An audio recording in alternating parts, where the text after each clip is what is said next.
Hello, how are we all doing? Let me just sort the old microphone situation out. Whereabouts is it? It should be about there. How are we all doing? Welcome to another live night of footy on Premier League Dad. We're watching tonight the Saudi Kings Cup final.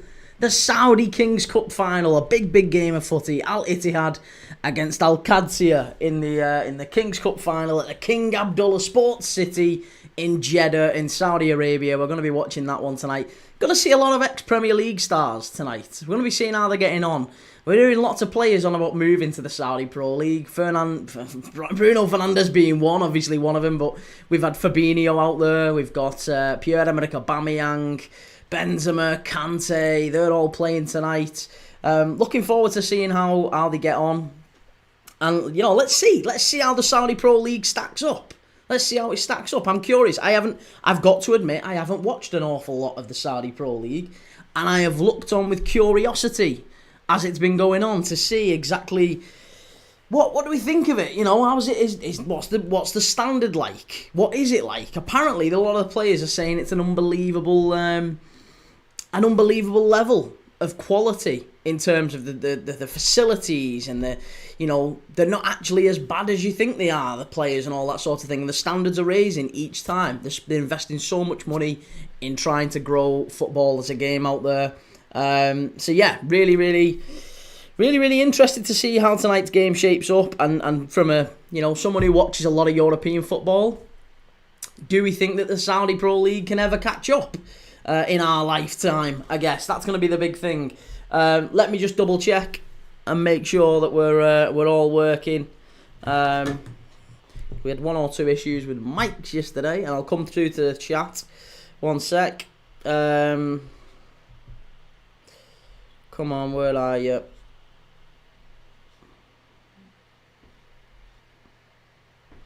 Okay. Are we working? Are we working? Yeah, we're working. Right, we're fine. We're off and underway. Okay, sorry. I can come to the chat now. Let's have a look at the chat. So, Mustafa, how's it going? Frimpong's done. Liverpool transfer news, bro. Yeah, absolutely. Loads of transfers going on for Liverpool. Let me catch up with the YouTube chat. Ethan, how's it going? Sup, Key? I won't be here tonight. No worries, Ethan. Yeah, whatever you need to do, mate, that's all good. I know you'll be around on another live, surely. Pure Loyalist, hello again, maybe a bit late in joining. Got my granddaughter to take home, possibly before the game starts. Being honest, I know nothing about these teams, but there we go, here to enjoy. Same. This is why I watch these games. This is why I watch them, because let's be honest, we don't know an awful lot about them, and yet we have got so many players from our leagues that we all watch, whether it be the Premier League or, top young players like Gabri Veiga in La Liga. They're all gravitating over to Saudi. I think we've got a responsibility to have a look at the Saudi Pro League and have a look at it and see, do we think it's any good? Do we think it's just about cash? Is the quality, is the standard Sunday league? Or is it actually a really emerging, growing league that we need to start paying serious attention to? Look, Bruno Fernandes, one of the best players in the Premier League last season, is probably about to make a move to Al Hilal. So, look, we've got to start looking at it. And this is the big game. This is the big game over there. Al-Ittihad against Al-Qadsiah in the Saudi King Cup final in one of their big stadiums. So let's have a look at it. Like I say, we've got Fabinho, Aubameyang, Kante, Benzema. We've got some big players playing tonight. I'll go through the lineups in just a moment with you. We are at about 7 o'clock kickoff, so we've still got time. Typical Citizen, good to see you, mate. What are you getting the game on? You can get it on DAZN, I believe, is the one you can get it on. It is live on that, but I'm watching it on 365, so you can watch it on 365 as well. But I know it's live on DAZN, I believe. Let me just double check that is the right one. I'm sure it is. Yes, DAZN. You can get it on DAZN. And you can get it on 365. That's in the UK, obviously. Wojciech, good to see you. How's it going? Ethan, is this your full-time job? It is, mate. Yes, it is my full-time job. Pure Loyalist, hope Paul's good. Just about to eat, then take my granddaughter home. Hopefully get back before the end. No worries, mate. Have a good one. Take it easy. So we've got about 40 minutes or so to kick off. I want to talk about a lot of things tonight. I want to talk about the transfer news that's going on tonight. Let me just make sure we've got all that working. One sec, sorry. Okay. Right, we're back on TikTok.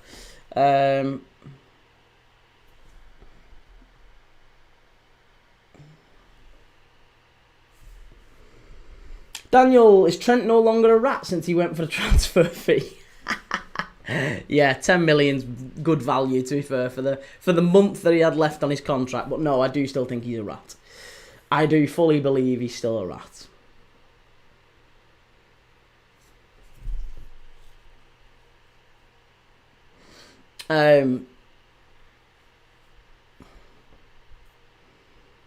Brighty, how's it going? Good to see you, mate. Why have you? I've not promoted the sponsor. You're right. Well spotted. Eagle-eyed.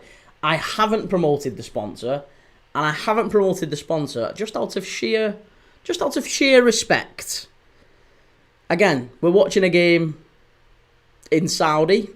I mean, I'm not in Saudi, but we're watching a game that's on the Saudi Pro League. I just thought it would be the more respectful thing to not promote a sponsor that they would not approve of. So that was just me doing my little bit. That was just me doing my bit that I'm not going to promote him for this particular live. But we will be back tomorrow and we'll be promoting him again. But yes, for this particular game, no, well spotted. I did not promote said sponsor. And to be honest, I don't think they'd be that bothered because I don't think there's a roaring trade in what they do in in Saudi. Ethan promoting what? You can see, mate, if you go over to YouTube, you can see who the channel is sponsored by. Isabella, do you rate Cucurella and Foden? Cucurella, yes. Foden, not really. Even last season when he was one of the best in the league in that position, I still don't think he's fantastic. He's a very talented player, and I think he should stay at City and he'll be a key player for City. But if I'm dead honest, I don't think he's... what do people think of Foden? I know he's had issues this season with mental health and stuff. He's kind of dropped off, but I didn't think he was great last season. Daniel is just no pleasing some people. Well, exactly. What can you do? I'm sure they'll be fine with it.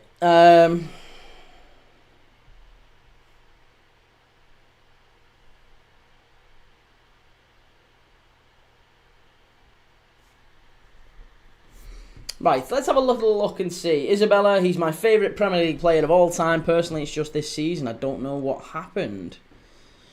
Well, allegedly, it's mental health issues that he's had, and he's not had a great time off the pitch, which is always sad. And hopefully, it's something he can get on top of and he can rectify, and he'll be back next season. The Phil Foden that Pep Guardiola recognises and remembers. But this season he's been pretty poor. And if you're talking about do I rate him, if I'm really honest, I wouldn't have had him in the England squad. I don't think he's better than Cole Palmer. I don't think he's better than Jude Bellingham. And I think there's better wingers we can have out there. So I don't rate Phil Foden, to be honest. Daniel, Foden should have been the main man at City years ago. Completely agree. Yeah, completely agree. I think he needs to be in that position that Kevin De Bruyne has vacated now, doesn't he? And it kind of concerns me a little bit that Pep Guardiola's on about going out and paying big money for a Morgan Gibbs-White or someone like that. I'm interested to see what happens with Foden. Pure Loyalist just noticed the Bruno transfer is close. Yeah, Bruno Fernandes getting very, very close to moving to Al Hilal in time for the Club World Cup. Apparently they've given him 72 hours to get that deal done, and it's now just about whether or not United and Saudis, the negotiators, can get that deal done. I'm really intrigued to see what the price will be. What do we think the price will be for Bruno Fernandes? Isabella, what do you think of Tyrone Mings? liability, if I'm honest. Again, he's just a very okay Premier League defender. Injury issues have hurt him in recent years, but yeah, I'm not a massive fan. Oktay Kenan Yildiz is the most underrated youngster. Very good player. Yeah, very good player. Josh Wardle, where are you watching this? It's on DAZN, or you can watch it on 365. That's where I'm going to be watching it. Oktay, yeah, we've done that one. Isabella, what do you think of Tyrone Mings? Done that one. Regan, 100 mil for Bruno. It's not going to be 100 mil. It's not going to be 100 mil. I would be amazed if it's any more than 80. And to be honest, I think 80 they're ripping Al Hilal off. They're ripping Al Hilal off at 80 million, so it won't go anywhere near 100. Can't see it going anywhere near 100 million. He's 31. He's 31. Callum, can we never mention Trent? Sick of hearing of him. I'm sure, listen, he'll be back at Anfield next season. Regan, Saudi are known for overpaying though. They are, but even, I think 80 million's overpaying. 80 million's overpaying. 100 million's ridiculous. At some point, there's got to be a clear walk-away point. Daniel, have you ever cried over football? Oh, I've cried over football loads of times. Yeah. Loads. Chimey, is Panama playing? Panama women's under 20s. Yeah, no, I don't know, mate. I don't think they are. Razine, how are you, lad? What have we got here? Is Kante, Benze all playing? Also, is Unai Hernandez playing? He's our lad. I'll have a look at the lineup shortly, yeah, but there are some stars expected to be playing, don't get me wrong. There's lots of players that we'll recognise in these teams, and I'll let you know who they are shortly. Callum, Real Madrid, after playing 2 Prem teams, you've seen, give us Madrid. Yeah, I was going to say, that we will play Madrid. It'll be a different Madrid side next year, won't it? Let's be honest. Alonso will have got to grips with him. You know, Trent will be there. There'll probably be another couple of players there. Maybe they'll have moved a couple of players out. Regan, what game is it? It is Al-Ittihad against Al-Qadsiah, which is the Saudi Kings Cup final. It's basically the biggest game sort of thing. It's the cup final. And yeah, it's going to be Fabinho, Kante, Benzema, Pierre-Emerick Aubameyang, all of those all playing. So yeah, looking forward to seeing how they get on. Pure Loyalist, they said 50 million quid. I honestly, I think 50 to 60 million is about right. For a 31-year-old Bruno Fernandes, it's about right. That would be to any other European team. No European team is paying more than 50 million quid for a 31-year-old Bruno Fernandes. The fact that it's Saudi, then fine, I can see it going to 70, maybe to 80. 100 million is laughable. You don't get 100 million for Bruno Fernandes. If they do, United have had an absolute... They've smashed it. But do you know what? Again, if you're the negotiator for Saudi, you're looking at it and thinking to yourself, well, do you know what? United are desperate for the cash, aren't they? United are desperate for the cash.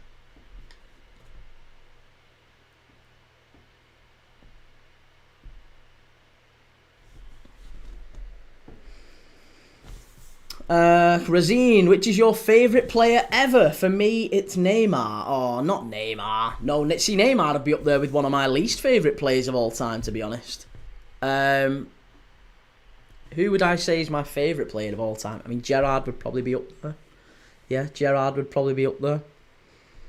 Suarez too. Callum, Frimpong, Kirkes, Wirtz, and I reckon 3 or 4 more, maybe. Well, yeah, I think so too. Yeah, Frimpong, Kirkes, Wirtz. I think we get a centre-back. I think we get a central midfielder, a centre-forward, and probably a winger. Minimum.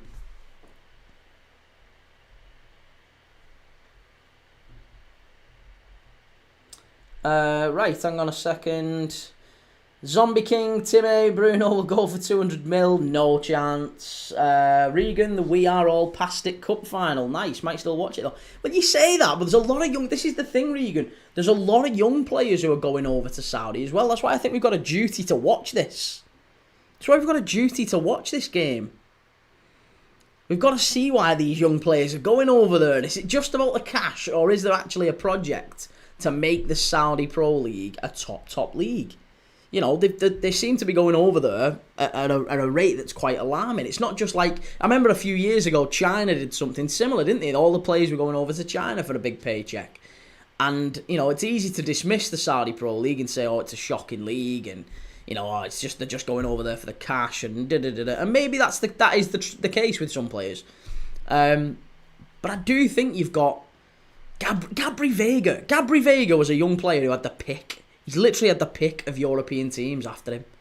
And he's now playing in Saudi. And there's a lot of them. There's a lot of young players who've chosen to go to Saudi as well. And it's baffling when you work so hard to get yourself in a position where you are competing at the top level, and then you end up going to Saudi. It's mad. Razine, what did my nay do to you? Hang on a minute, Razine. Trust me, my gut is saying Wirtz is not moving to Liverpool. He might stay. No, he's not, mate. It's all done. That is all done. He's just it's just waiting to be announced. Oh, Chimey, yes, I did. Have they flopped it? But Galatasaray losing. Don't say Galatasaray are losing. Please don't say Galatasaray are losing. Are they actually? Nah, they're winning. Oh, get in. Christ, when you said that, I panicked. Hiya, Jack. How's it going? Good to see you, mate. Daniel, do you think Real Madrid fans care about the style of play if they win trophies? This will be one of the biggest transitions I remember. Casemiro, Kroos and Modric have all left, and they'll play 3-4-3. I agree. Yeah, I do think Real Madrid will care about the style of play. Real Madrid are one of those clubs where it's not, same as Barcelona really, it's not just about winning, it's winning in style, isn't it? It's about winning with style. Real Madrid maybe less so. Barcelona, there's an imprint of a certain style of play. Real Madrid, it's about success. But if you're winning and winning and winning, and the style of play is just not very good, then I do think they could fall off. I don't think that's going to be an issue with Xabi Alonso. Xabi Alonso, they play very, very good football by Leverkusen. Xabi Alonso will have them knocking it about, taking risks. He likes his diagonals over the top. He likes his wingers high, or his fullbacks high, rather, wingbacks high. Tucking in, getting into the box, as we saw with Frimpong quite a lot. And I do think you'll see a lot of good play from Real Madrid if he gets it right. Whether or not that leads to success, immediate success or not, I don't know. And again, if he doesn't get immediate success, Real Madrid aren't the type of club that stay patient very long, do they? So,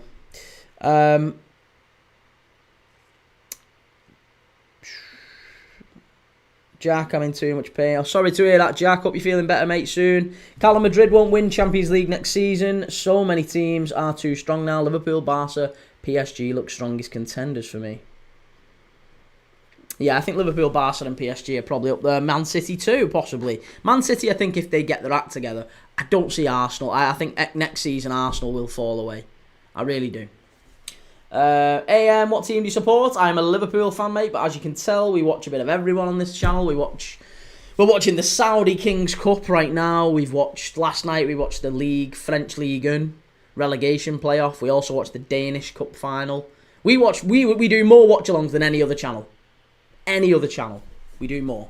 Sorry, I've just realised that the YouTube thing is, the TikTok thing is stumbling, so sorry about that. It should stay fairly still now with a bit of luck. Razine, Pure Loyalist, that's Rangers finally been bought out by the 49ers. Gerrard turned down manager's position. Looks like Ancelotti is... Ancelotti at Rangers? Behave yourself. Ancelotti's gone to Brazil. Oh, Davide Ancelotti. I was going to say Carlo Ancelotti to Rangers. Yeah, Davide Ancelotti. That might make sense. Jack Spurs. Spurs are in talks with Eze, another box-to-box midfielder and a chance creator. I think you're going to have to replace Romero, aren't you? Regan, he was class. I remember Kroos wasn't happy at Vega going to Saudi. No. Absolutely not. Aspect, do you think that Prime Neymar is the best player in Brazilian history? Prime Neymar isn't even in the top 20. I could name you 20 players without even really thinking that are better than Neymar. And just Brazilian. Just Brazilian. He's nowhere near it. He is nowhere near it. Neymar is shocking. He was one of the most overrated players of the last 20 years, easily. Easily. It was honestly, it was just fanboys who liked Neymar, who liked flicks and tricks here and there. But if you're talking about actually producing on the big stage, he never did it. He was crap. He was never concerned when you were playing against Neymar, put it that way. It was always his teammates. It was always Messi and Ronaldo and, well, not Ronaldo, Messi and Suarez at Barcelona. And at PSG, to be honest, Messi. Again, Neymar just didn't do enough for me. Didn't do enough. And he's finished at 29, 30. Daniel, do football quiz. Alright, go on then, fire away. Jack, Erik ten Hag, Bayer Leverkusen, they get done dirty. And Erik ten Hag's a good manager. Erik ten Hag is a good manager. I think he'll get better. He'll get more out of Leverkusen. Callum, Neymar had 2 good seasons. That's true. Daniel, there'll never be another like Neymar. Thank God. Thank God. You don't want another like Neymar. He was shizen. Half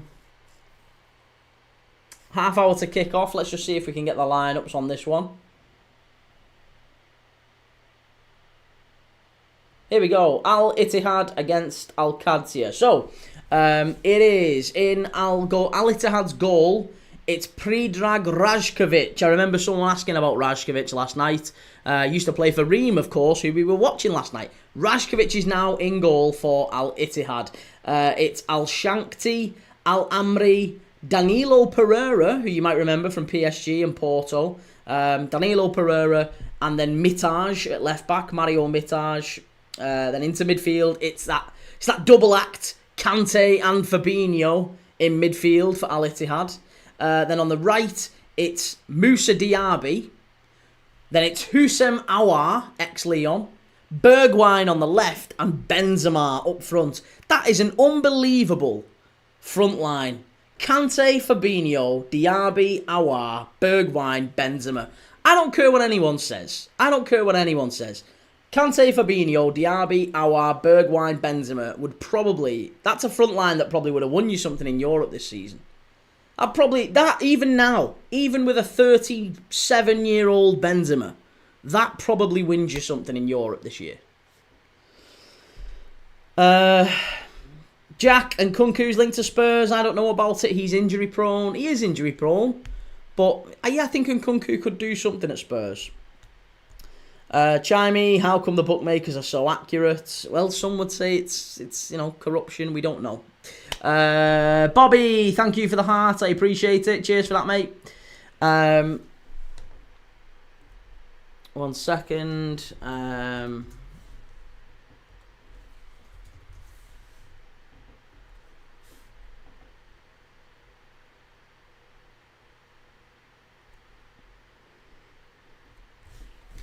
Right, 1 sec. Here we go. Sorry, I was just double checking YouTube's still on. D. Nichols, 2008. Thoughts on the Halifax situation? Halifax situation? What Halifax situation? You know about the bank or the team? I don't know. What's that. What is the Halifax situation? What are we referring to? You need a new manager, don't you? I think that's the only thing I know about the Halifax situation. I assume you're talking about that.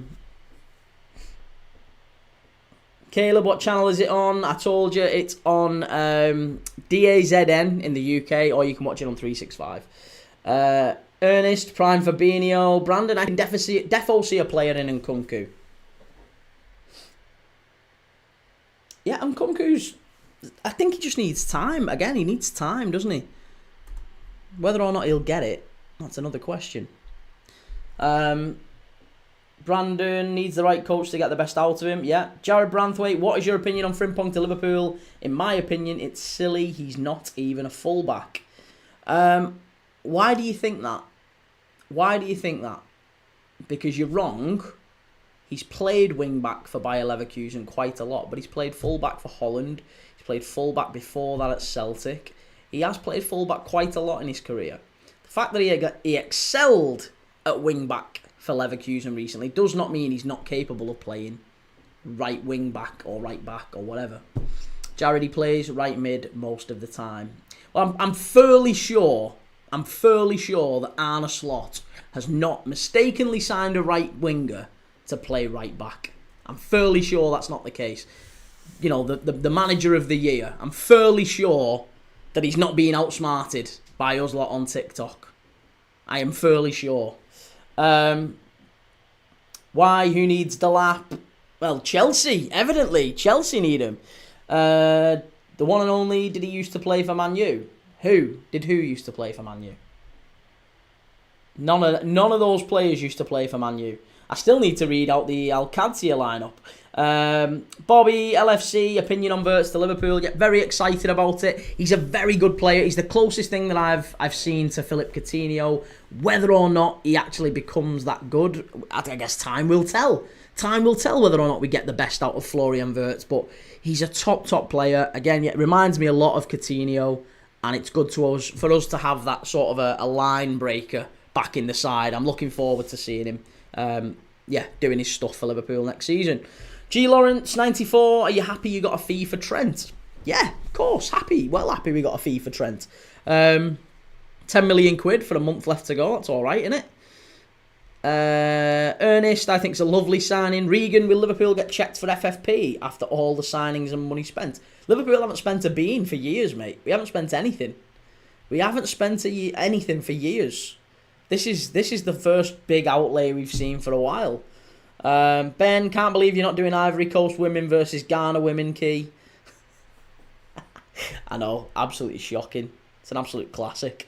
Bobby LFC up the Scouts. Let's just catch up with these. Daniel, which Diaby? Musa. Yeah, Musa Diaby, ex-Aston Villa. Razine, mate, I strongly disagree with you on Neymar. He got the most goals for Brazil in less games, and I know he's finished, but his prime 2015 to 18 are great. His PSG is good too. I just disagree. I think he was an above average player in an exceptional team. That's what I'll say. He was a player who could finish. He had a bit of he was afforded a lot of time on the ball as well. If you're playing in a front three that has Suarez and Messi, the entire defence is worrying about them too. They're not worrying about you. They're not worrying about you. They're all worried about Messi and Suarez. So Neymar basically had the freedom of the new camp most games. And you know, you say scoring against Brazil, scoring the most for Brazil, but so what? Like, he scored goals against Bolivia and Peru. Like, well done. You know, that's not a record to me. Neymar is not fit to lace Romario's boots. And do you know what? Honestly, I'd say Bebeto. Bebeto was a better player than Neymar. Bebeto was incredible. Rivaldo, Ronaldo, obviously. You can go back absolutely loads of footballers over the years, I think. Giovanni Elba in his prime for Bayern Munich. Look at Giovanni Elba. That fella could play football. And he did it on his own a lot of the time as well. Daniel, football craves another Neymar. He's the last of a dying breed. He carried the Yoga Bonito torch by himself. I agree with that. I think football needs more individuals coming in. So yes, I absolutely agree with that. Pure Loyalist, be back in ASAP. It's only 18 miles round trip. All right, I'll see you shortly. Razine, Carl and I started watching footy from 2015. Since then, I supported Barcelona and Brazil as a national team, but I've got to say Neymar is never overrated. I just have to disagree. Football's like that. We all have opinions, don't we? But Neymar for me is shocking. Chimey, 10 millions plus his wage gone as well. Yeah. And Daniel, Awar was a great buy on FM 5 years ago. He was always a talented player. Yeah, always a talented player. G. Lawrence 94, can Trent be cut some slack from LFC fanbase now as he didn't leave on a free? No, he can't. He can't be cut some slack. He's still a rat. Interesting that he signed a 6-year contract, by the way. A 6-year contract. He was offered a 6-year contract by Liverpool 4 years ago. And Liverpool signed Alisson to a 6-year contract. We signed, I can't remember who else, was it Andy Robertson? We signed a load of players all got 6-year contracts in one summer. And Trent specifically requested a 4-year one. Why? Because he and his team have known for a very, very long time that he was going to go to Real Madrid on a free. He's been absolutely mugging Liverpool off for the last few years, and yeah, no time for him. He'll come back to Liverpool at some point in the next 12 months when Real Madrid we draw them in the Champions League. I'm sure we've played Real Madrid in the Champions League pretty much every other year, haven't we? Every other year we've played them. We played them this year. We beat them. We battered them, played them off the park. I'm sure we'll play them again shortly, and when we do, it wouldn't surprise me at all. Trent Alexander-Arnold will get booed off the park. He'll get booed off the park. Bobby, opinion on Ekitike. Likeable player, very good player, very talented player. I'm not sure he would be the one that I would put all of my money in, though. Like, I think from a Liverpool point of view, there's better players I would prefer. I would rather we go and get other centre forwards than Ekitike. But if we do go in on him, it's also getting to the point as well with Ekitike. It's getting to the point with Ekitike where if Michael Edwards and Richard Hughes said to us as Liverpool fans, you know what, we are going to go and sign Kiefer Moore for £100 million from Sheffield United because we think he's the guy to deliver us the title next year. Liverpool fans would be like, fine, yep, no problem, 100 million lads, whatever. If you think it, if the data model suggests Kiefer Moore, you go and get Kiefer Moore. Do it. That is the faith that Liverpool fans have in the Edwards and Hughes regime at the very top. We don't get many transfers wrong. We've never got many transfers wrong since Michael Edwards has been at the club. And yeah, absolutely top guy, and he's getting it right again, I'm sure. Lucas Lambert, what are you watching? We are watching the Saudi Kings Cup final, Al-Ittihad against Al-Qadsiah. Harry Maguire to Villa is crazy. Is that what's happening? Octave, Bastoni to win the Ballon d'Or, if Inter win. No, centre-backs don't really win it, mate. Centre-backs don't win it. They've had one centre-back's won it in the last 30 years. It's not going to happen. And certainly not Bastoni anyway. Bastoni's not even the best centre-back in the world. G. Lawrence 94, but wasn't that the argument? He's left you in the shit and on a free. That's not the case now. No, that wasn't the argument. That wasn't the argument. The argument was that he has left Liverpool in a position where we have to sell him on a free or for a reduced fee. He's only told the club that he wanted to leave in March. That's why. He's behind the scenes. He's had it planned all along to get the absolute best for himself and to hell with the club. And that's the problem. If you cared about the club, if it was anyone other than a local fan, a local boyhood red, Liverpool fans wouldn't be bothered. Look after yourself. Look after number one. No problem. If it was Wijnaldum or Chan or any of the others who left on a free, no problem. You go and look after yourself. The club's not going to look after you. That's fine. Trent has been at the club for 20 years. 20 years. And he's mugged the club off. He's mugged the club off.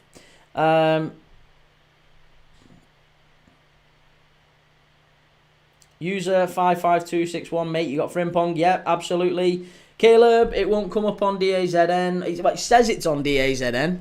It says it's on DAZN. I'm watching it on 365. Josh, if any defender deserved a Ballon d'Or, surely it would have been Ramos. I think it would have been Van Dijk, to be honest. I think Van Dijk's the best defender I've seen in my lifetime, if I'm really honest. I can't think of a better defender ever.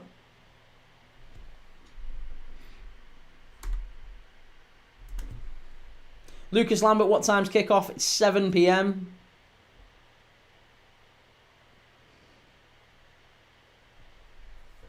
Why, champions of Hong Kong, you'll never seen that. That guy, Jack Cheeto Obi's brace today was good. Yeah, it's almost as if he was playing against the Hong Kong 11.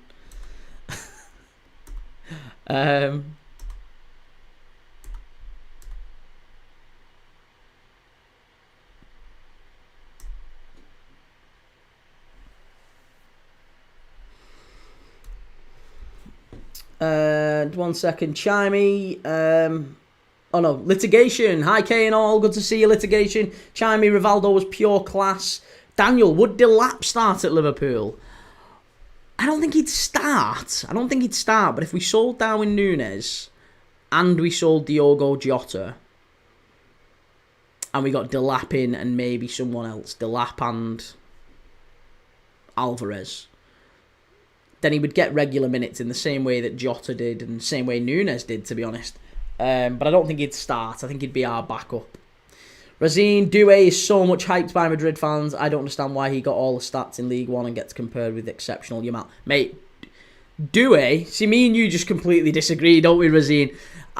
If we are looking for one player to replace Mo Salah, I would absolutely love us to go and get Doué. Doué is such a good player. He's fantastic. I'd absolutely love Liverpool to get him. Razine, I watch him play. He is great with the ball and more flurry than Yamal, but doesn't have much work rate as Yamal. I mean, that can come. That can come and go. Sometimes young players don't always start off as hard working as they should be. Callum, would you take Bino Gittins for the Reds? It wouldn't excite me. No, it wouldn't excite me. I don't think Bino Gittins is a top player anyway. I think he's one of them like Madueke. He'll come in and he'll end up just, I don't know, falling away and not really flattering to deceive, I guess. Right, so sorry, let's do the Al-Qadsiah lineup. We've done this in bits, haven't we? So it's Cohen Casteels in goal. You might remember Cohen Casteels from his time at was it Bruges? Was he at Bruges? Where was Cohen Casteels? Wolfsburg, not Bruges. Wolfsburg he was at, and he moved to Al-Qadsiah in the summer. And then it's Gaston Alvarez, ex-Getafe, in defence, alongside Nacho Fernandez, former Real Madrid centre-back. Then it's Jehad Thakri, Al-Amar, Puertas, Ezekiel Fernandez of Boca Juniors, you might remember. Another one there. Nahito Nandez, Uruguayan midfielder. And Abu Al-Shamat on the right. And then up front, it's Julian Quinones and Pierre-Emerick Aubameyang. Pierre-Emerick Aubameyang. Litigation, Gattuso was my all-time defender, a pure dedicated Neanderthal. Gattuso was a midfielder. Yeah, he was a midfielder.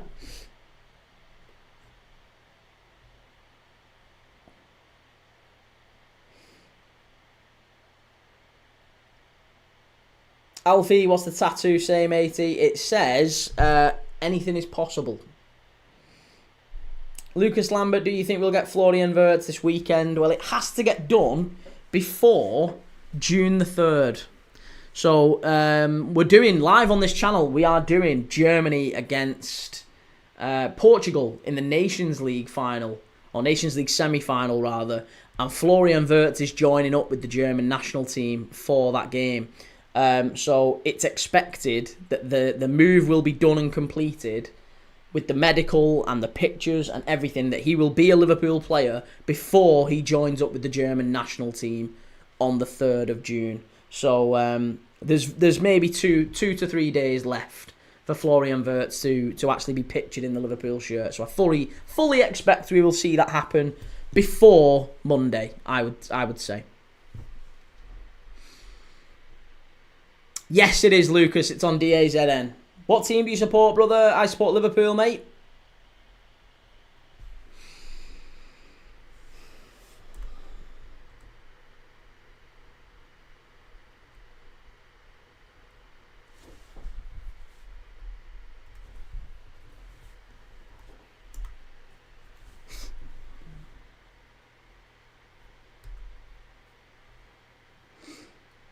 Why? Who is the most underrated player in the Premier League 2018 to 2025? The most underrated player? Do you know what? I'll throw this one out there straight away. Jordan Henderson. Jordan Henderson gets so much hate from Liverpool fans, as well as other fans, to be honest. But just gets so much hate. The guy's absolutely brilliant. Top quality player, still getting picked for England as well. Jake, evening all, good to see you, mate. Regan, thoughts on Rangers getting bought by the 49ers? Well, we've got a Rangers fan who a regular in the chat, and he says quite a lot about Rangers getting taken over by the 49ers, and hopefully that means that maybe Ancelotti comes in, Davide Ancelotti. the younger Ancelotti coming in to manage Rangers. I wonder whether or not that'll happen.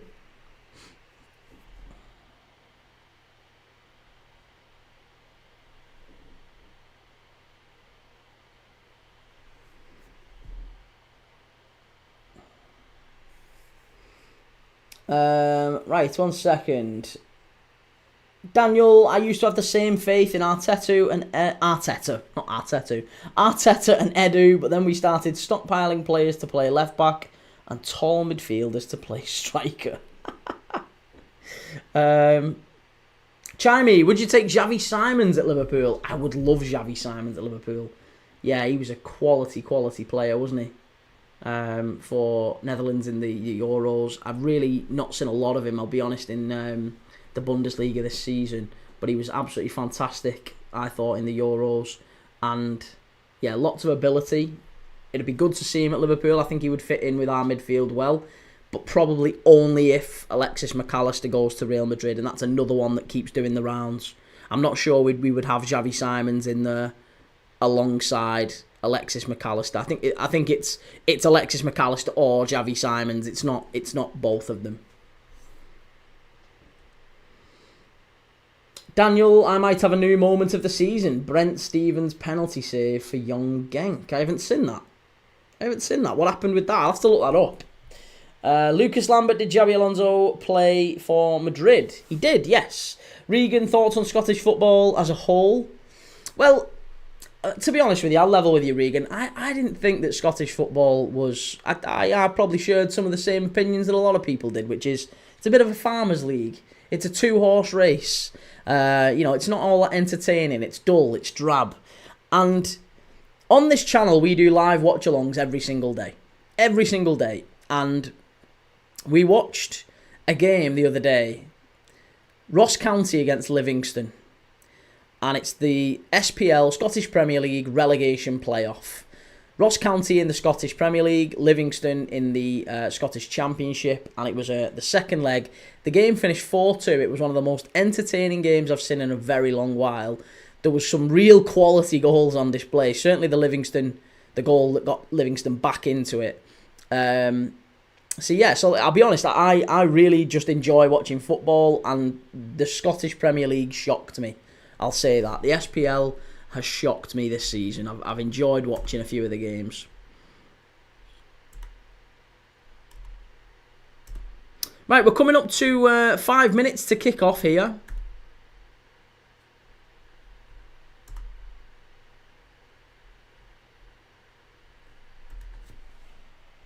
Thank you for the likes.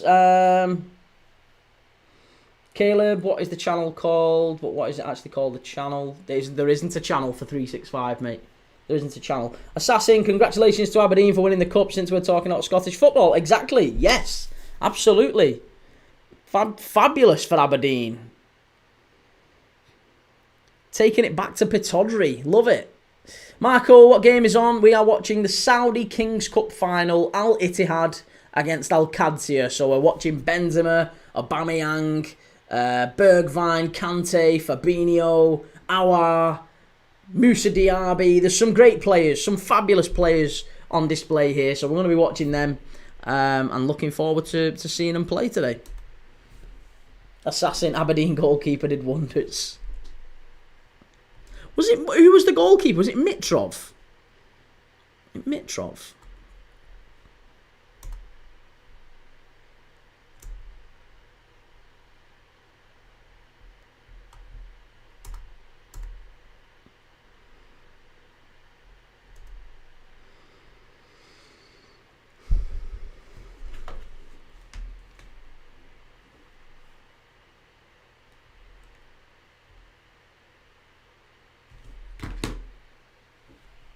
Mitov. Ah, okay. Lucas, would it be on the Saudi Pro League channel? I would assume so. Oh, yeah, I would assume so.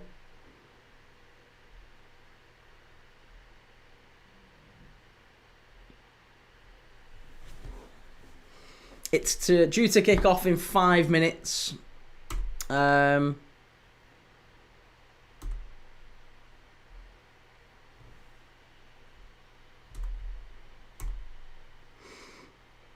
Daniel, his dad passed away that week and he played. The opposition goalkeepers, or the opposition players, gave him a special acknowledgement before kick-off. He saved a penalty. The opposition fans clapped and hugged him. Looked like a young lad as well. Oh, that's sad.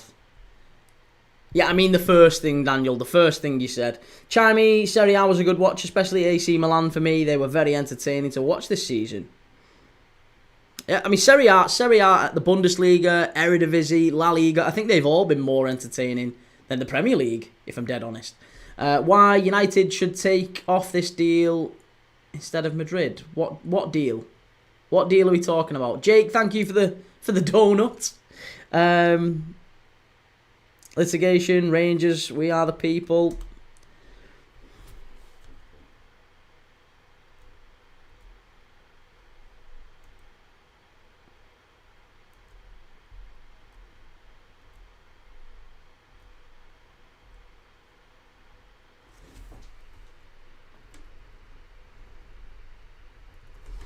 I'll tell you what, there's absolutely no way I could watch footy in Saudi. You want to see the state of the light show here? Absolutely shocking.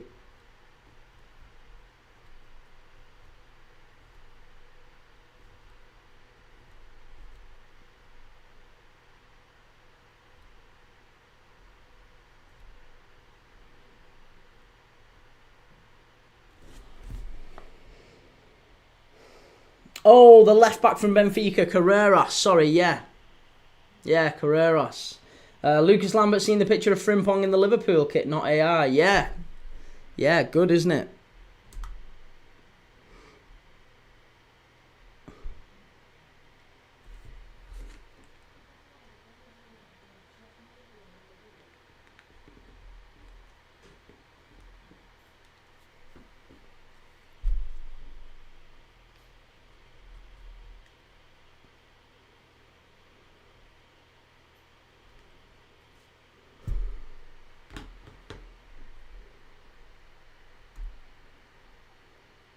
Yeah, proper light show here.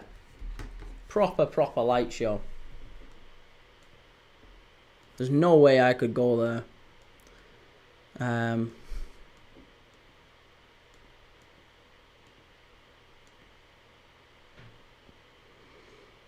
JJ Mills, I've just seen that Estevao who's heading to Chelsea. My God, he's good. Mate, every like few months, every few years rather, not every few months, every few years, there's a player who comes out of Brazil who they all think is the best thing since sliced bread. We've had it every other year, and it just never ever pans out to be the case. They said the same thing with Kendry Paez. Kendry Paez, he's going to Chelsea as well this year. If you're to believe everything that you read, then Kendry Paez, Chelsea have basically got the best wingers in the world now.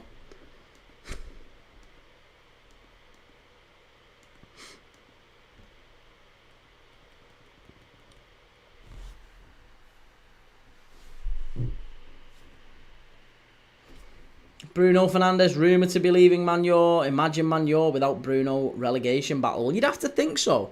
You'd have to think so, wouldn't you? It's going to be difficult for him to justify staying up. I don't know. I don't think they stay up without the effort. Just this season, I don't think I don't think a United side that didn't have Bruno Fernandes stays up without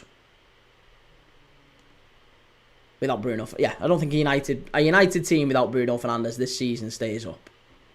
So you'd have to imagine that if they sell him and they don't get the recruitment right, which, by the way, United don't have a good track record of getting these things right, do they? They don't have a good track record of it at all. So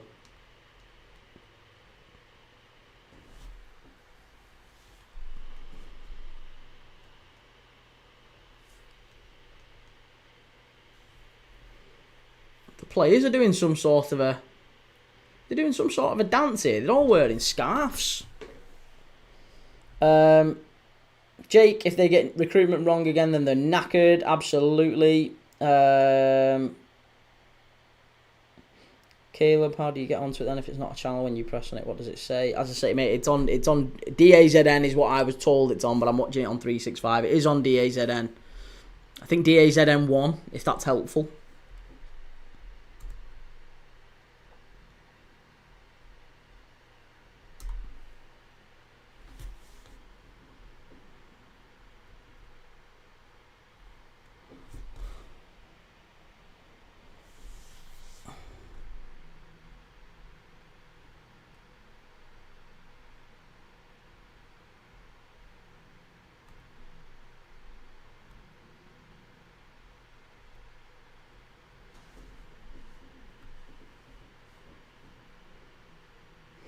Still the opening ceremony going on here. It doesn't even look like it's off yet. I thought it was a 7 o'clock kickoff, but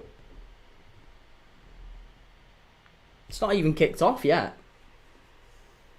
Given it was meant to be a 7 o'clock kickoff, we're 2 minutes past 7, and it isn't even live yet. Which player do you think United will get next? I think United probably need to go and get a centre-back. I think they're desperate for a midfielder. I'd say, mate, they basically need someone in every position if they're going to compete next year for the top 6, and I just don't think they will. Chime in with all the heat as well. It's probably why most matches are played at night. That's true. Well, what time is it in Saudi? What time is it in Saudi? They're a few hours ahead of us. Is it 3 or 4 hours ahead? Saudi local time.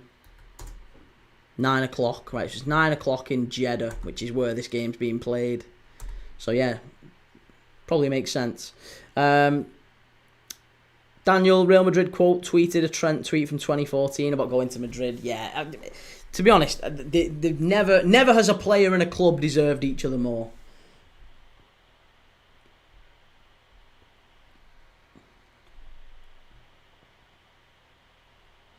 Lucas Lambert, if Liverpool get Kirkes and Wirtz and Frimpong, Liverpool will win the league again and maybe the Champions League. Jake, United will return and you'll return to your original place. United will get back. Of course United will get back. But it's not going to be for a while. João Rigo, for you, is it more important to replace the goalkeeper or the striker position?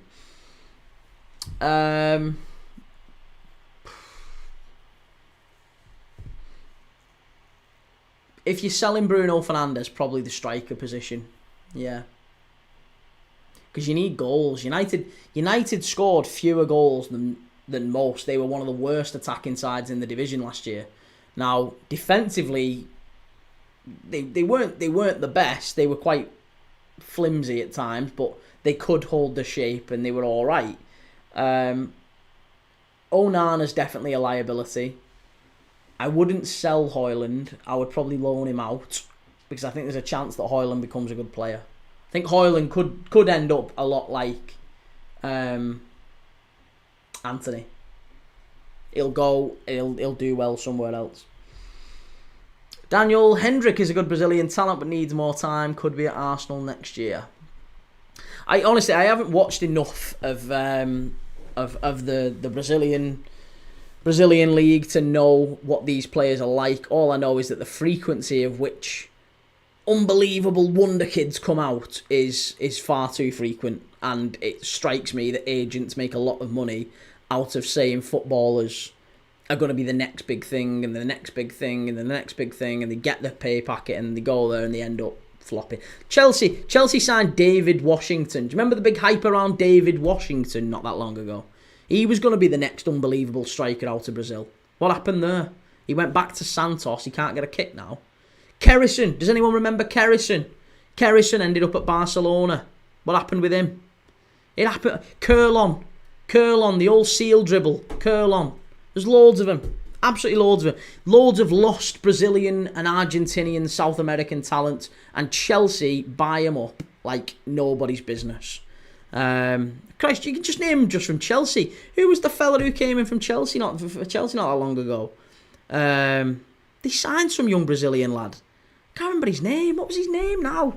Midfielder. Played in the 10. Ended up going to, I think he ended up going to Vitesse in Holland. What's his name in? Oh, it's going to do me head in that now.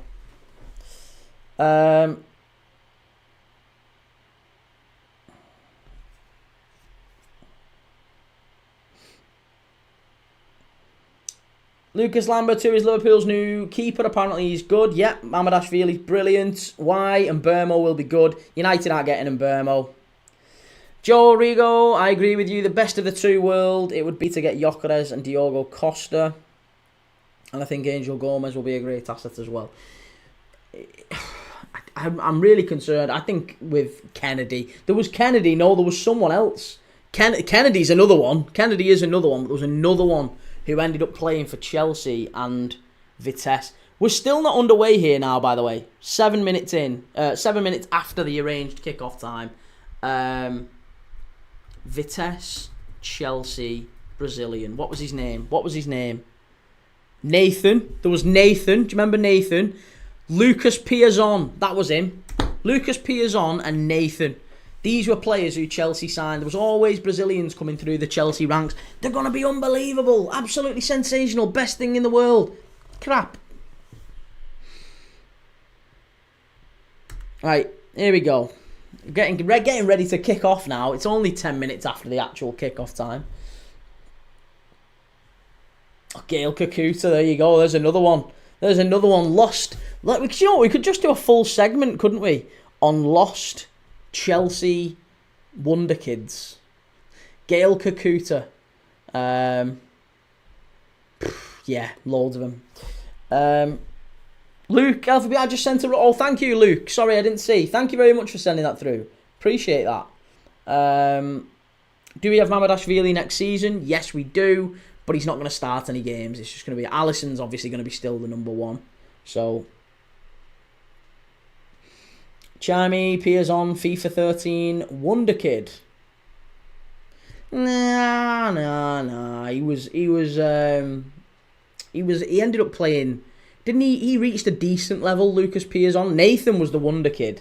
But Lucas Piazon, I'm sure he... Didn't he reach an alright level?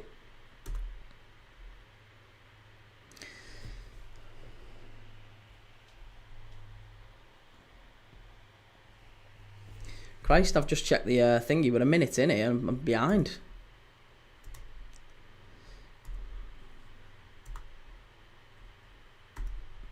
Right, here we go. We're off and underway. Let me just catch the clock up and get it all synced up. We are a minute in.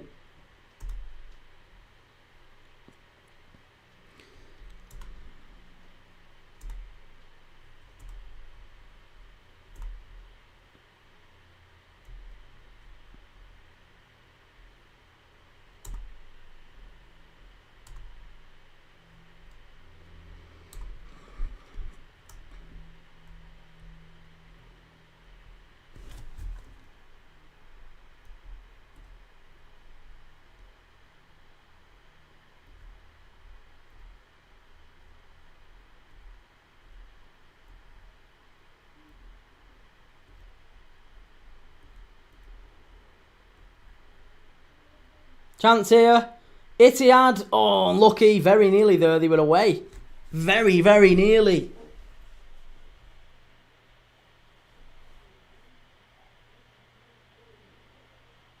YA, how's it going, mate? Good to see you. Lucas Lambert, is he going to be like a Kelleher? Probably, yeah, like a backup. Kelleher's going to Brentford. Here's Al-Qadsiah driving forward here already. Opportunity from the right-hand side. Whew.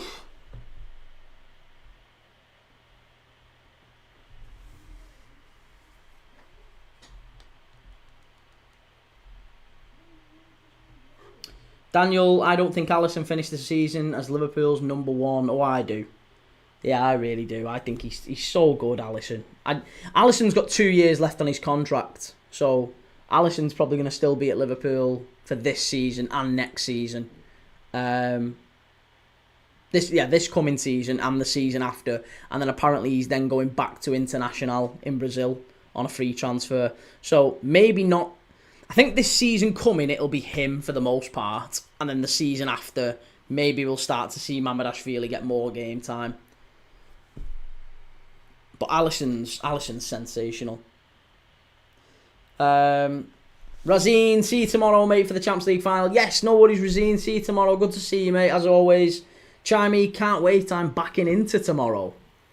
Oh, I've got PSG to win. Lucas Lambert, Brentford. Never expected him to go there. Well, I did think he would end up maybe somewhere a bit better. Maybe a Chelsea, maybe a Newcastle. But yeah, I mean, Brentford are a really good side. Thomas Frank, they've got a good quality team there. YA, how many years have you had Becker?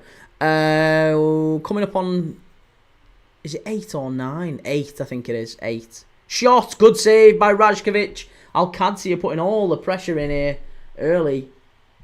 You would have thought, honestly, the better of the two teams is certainly Al-Ittihad. Al-Ittihad are certainly the better of the two teams, but Al-Qadsiah putting all the pressure on already here.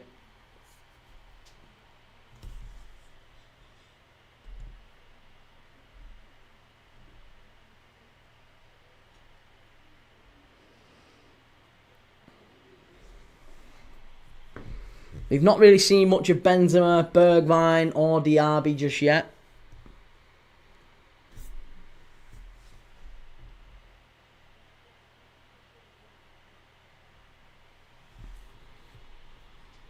YA, yeah, you can't just put a price on quality. The best Brazilian goalie and for me, the best Premier League keeper of all time. Unbelievable player. Lucas, I would have Brentford's manager at Liverpool. He's not ignorant. Did you say he's not ignorant? He's not ignorant like Pep. Yeah, Thomas Frank's a very good manager. I'm not sure he would be a Liverpool manager, but he's very good. He is a very good manager. Reece, the fact Liverpool still got 10 million for Trent when he could have gone on a free is crazy. Well, it's just because of the Club World Cup. That's it. Just because of the Club World Cup. Thank you for the follow to whoever. I can't see what your name is, but thank you very much for the follow. Nicholas, are you watching Castellon versus Zaragoza later? I don't think we're going to be able to, because this only goes off at maybe, I don't know, maybe 9 o'clock, 9:30, something like that. So it's probably going to be a while before Qadsiah are in here. Oh, they've dragged it back. Nacho with the foul. Yeah, I was a little bit naughty, that one. Reece, have you got 10 million just for him to be able to play against Al-Hilal? Pretty much, yeah. Pretty much. And United will get an extra bit of cash for Bruno Fernandes as well, won't they? That's what it's going to be, Anyone else buying Bruno Fernandes in this window, if it was going to, say, Bayern Munich, United wouldn't be able to get more than maybe 50 or 60 million for him. Absolutely tops. I think 50 million would be generous, given he's 31 years old. He'll end up going to Saudi, and probably they'll get maybe closer to 80. Qadsiah with a chance. Could be. Oh, good save. Good block, and I think it's given an offside. It's going to be offside. Al-Ittihad to get this one back underway. Andy Willis, good evening, everyone. Good to see you, Andy. Hopefully you're wrong again tonight. Sorry, you were right last night. Hopefully you're wrong tonight. John, Chelsea hoping to complete the signing of Alexander Isak in the next 48 hours. Fabrizio Romano. You're lying, John. You're lying. Did your mum never tell you not to lie, John? Nicholas Arno. YA, did you like Lucas Leiva? I loved Lucas Leiva. Loved him. Nicholas Arno, I read today that United is asking 90 million for Fernandes to the Saudis. I know, but the thing is, everyone knows United are desperate for the cash. They are super desperate for the cash. Oh my God, Benzema. Benzema is a pale, pale shadow of himself. I can't believe what I've just witnessed.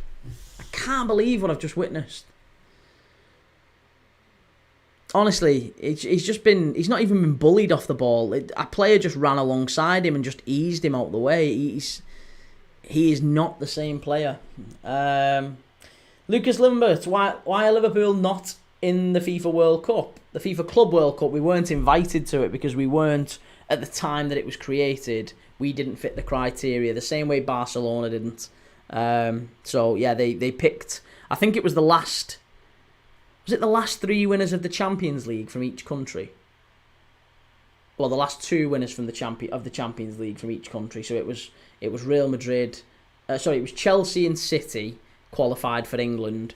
It was Real Madrid. Atletico Madrid was the last one because they was the last prior league winner or something like that. There was a criteria set anyway, and yeah, Liverpool and Barcelona didn't meet it. Lucas Lambert, where is Lucas Moura at now? I think he's back in Brazil, but he can't be far off retirement. YA, what was the best DK trait for Liverpool when he used to play? DK? I don't know what DK trait is. What are we talking about there? The real Michael Jackson, I will never watch a game from Saudi. Well, you should do, because it's an absolute beauty of a game, this one. It's a beast of a game. It's a monstrous game. Al-Qadsiah against Al-Ittihad. If you're not watching this, you're just not even... Call yourself a football fan. 420, how's it going? Andy Willis not said anything yet, but maybe to keep my 100% record, tell me who you're supporting tonight and I'll put it on the opposite. I'm not supporting anyone, but I do think Al-Ittihad have got this one in the bag. In terms of if you look at the starting lineup, they've got Kante and Fabinho in midfield. They've got Bergwijn, Aouar and Moussa Diaby just behind Karim Benzema. The defence isn't terrible either, but then they've got, Rajkovic, they've got ex-Ream goalkeeper Rajkovic in goal. They've got a decent defence as well. Whereas Al-Qadsiah, they haven't got anywhere near the same standard of players, apart from maybe Pierre-Emerick Aubameyang up front. But they're playing so much better in the opening sort of 10 minutes here. Caleb, if United signed Mateta and Bermond Cunha, would you be a bit worried? Probably won't happen, but would you? Worried about what? Worried about what? I'd be worried in no way about you finishing above Liverpool. There's no way, literally zero chance of United finishing above Liverpool. None. If I'm dead honest, mate, I don't think there's any chance at all of United finishing in the top 5 and getting him back in the Champions League next season, irrespective of who you sign. A good season for United next season is getting in and around the top 6. If you finished 7th and there was a clear plan of a style of football, I think that would be progress for United. Even if you finished in a Europa Conference League place, that would be better. YA, what was the best Dirk Kuyt trait for Liverpool when he used to play? Right, Dirk Kuyt.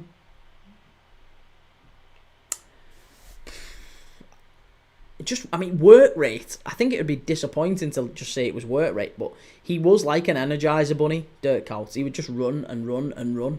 He was unbelievable. Loved watching Dirk Kuyt. Nothing came down his side of the pitch as well. At one point we had Dirk Kuyt and Steve Finnan, and then we had Dirk Kuyt and Alvaro Arbeloa on that right hand side, and it didn't matter who was playing in the left wing position, they never got any change out of them two. We always defended really, really well down our right hand side. Here we go, Moussa Diaby's in. Chance for Al-Ittihad here, maybe. That's poor final ball. I can see why Aston Villa got rid of you. Lucas Lambert, where is Sadio Mane at now? What a player he was for Liverpool. He's at Al Nassr, mate. He's at Al Nassr, again in the Saudi Pro League. YA, Prem Dad Di Maria's gone back to his old Argentina club now, innit? Yeah, Rosario.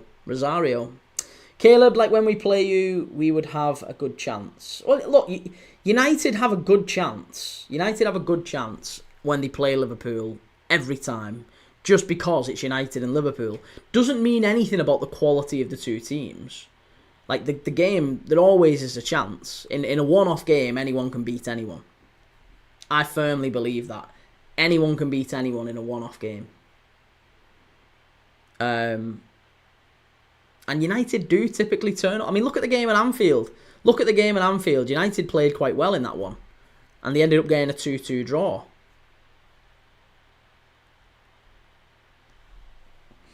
Reece, I don't even think Sunderland are worried about United's new front three. Real Michael Jackson, I think Amorim will be sacked by early November. Crikey.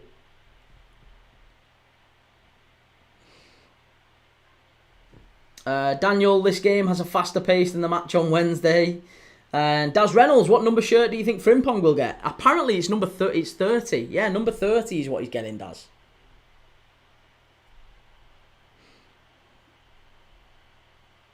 Okay, £10 notes on Al-Qadsiah at 12 to 5. Reese, who was better, McManaman or John Arne Reeser? They were in different positions. That's like asking. It's like me asking you who was better, David Seaman or Ray Parlour. Makes no. You can't really say that. Why take it easy, Prem Dad? You're a top man. You too, mate. Have a good one. Caleb, in a rivalry, everything goes out the window. Totally agree. Moussa Diaby. Oh, come on, come on.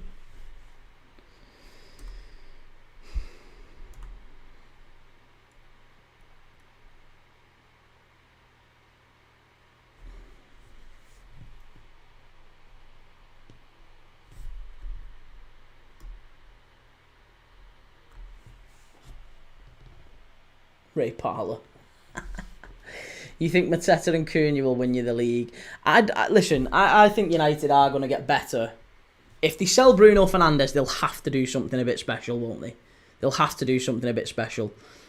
What that looks like, I don't know. I actually think Victor Gyökeres, the more the transfer window goes on, I actually think the more likely it is that Victor Gyökeres goes to United. Purely because I think Gyökeres wanted a bigger move, didn't he? I think Victor Gyökeres honestly thought he was going to get a move to Arsenal or a move to Barca or a move to someone, Liverpool, whoever. You know, there was a lot of teams who are in the market for a centre-forward, isn't there? There's a lot of players, a lot of strikers being touted with moves across Europe this summer. And I think Victor Gyökeres thought, do you know what? I am totally like at the front of the queue. When teams are looking for centre-forwards this summer, like I am going to be top of the pile. They're going to be looking at me first. And I think what's happened is he's got into the transfer window and Liverpool have said, nah, we kind of like Alvarez and we're looking at Alvarez and, we're looking at Ekitike. And Arsenal have gone, we're looking at Sesko. We're looking at Sesko, so we're going to stick with Sesko. And he's looking around at all these clubs who are advancing on other players and actually his opportunities are dwindling in front of him.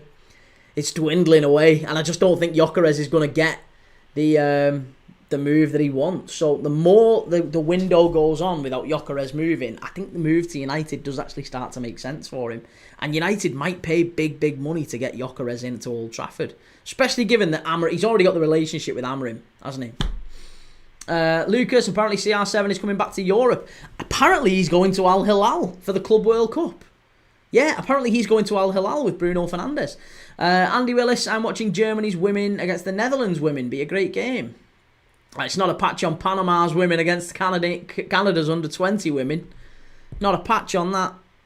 Here we go. Chance down the left-hand side here for Al-Ittihad. Cleared away by Al-Qadsiah.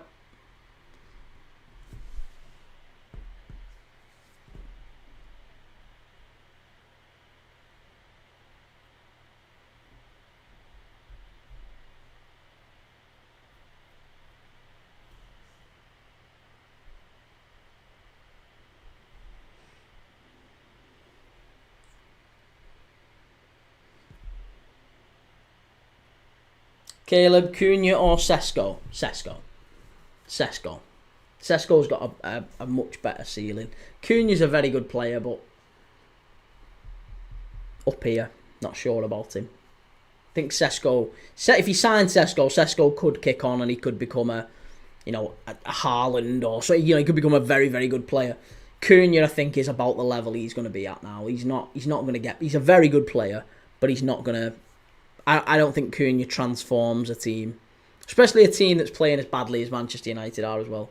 Plus, it's infinitely possible that he ends up getting sucked into the whole drama of Manchester United. The whole drama of Manchester United is just... Yeah, I just... Somehow I think it's going to be difficult for him to produce his best football there. The real Michael Jackson, if United miss out on Gyökeres, Amorim will be looking for a nice lodge in Sweden. Lucas Lambert, is Michael Elise a good player? Yeah, Elise is fantastic. Yeah, great player. Al-Qadsiah knocking it around at the back here.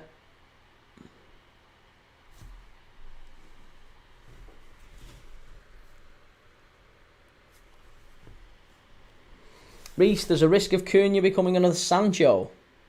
That's true. That's true. The real Michael Jackson, because he won't be managing on Boxing Day. I see where you're coming at. Caleb, yeah, but Sesko can't win a league. I think Cunha is better. Why can't Sesko win a league?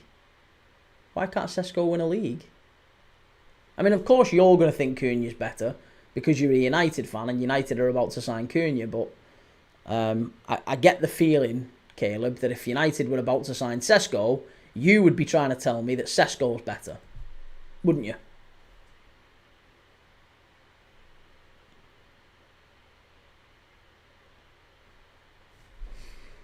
Reese, Caleb can't wait for Sesko to score a hat-trick against you lot. He is a better player. I do think Sesko's a better player. Lucas Lambert, where is Sesko apparently going? He's going to Arsenal. Yeah, Arsenal have apparently started initial talks with Leipzig. How much it's going to be, we don't know. But yeah, I think he's going to be a big fee. 80 million plus they're looking at apparently. The real Michael Jackson Cunha is Prem-proved though. He's Prem-proved to a certain level. Like, is he Prem-proved top class? Like, again, you know, United fans keep saying it like it's a flex. Cunha ranked 13th in the league last season for chances created. Like, we're talking about, if Bruno Fernandes goes, Cunha's probably going to be your most creative player. And 13th in the league? 13th in the league? Case number 2, love how out of shape men love to talk about professional athletes. Welcome to football. Welcome to football. This is what we do. This is what it's about. I mean, that, to be honest, that's just sport in general, isn't it? I mean, Christ, people comment on boxing, they don't know how to fight. People comment on all sorts of things, don't know anything about it. It's just, you know, welcome to sports and punditry. Lucas Lambert, do you think Rashford made the right decision to move to Villa, and what do you think about him? I don't think he made the right decision to move to Villa, no.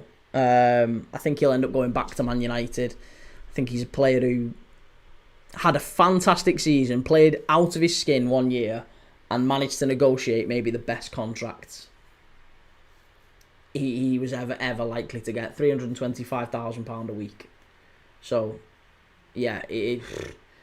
And now he's got the club absolutely, like, hook or crook. He's got him there, hasn't he? They're not going to be able to. They're not going to be able to get him out of it.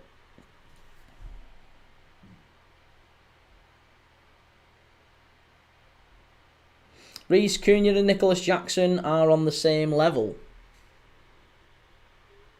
Well, you say that. You say that, Caleb, that's like a really ridiculous thing to say, but I mean, I think Nicholas Jackson had a better season, didn't he?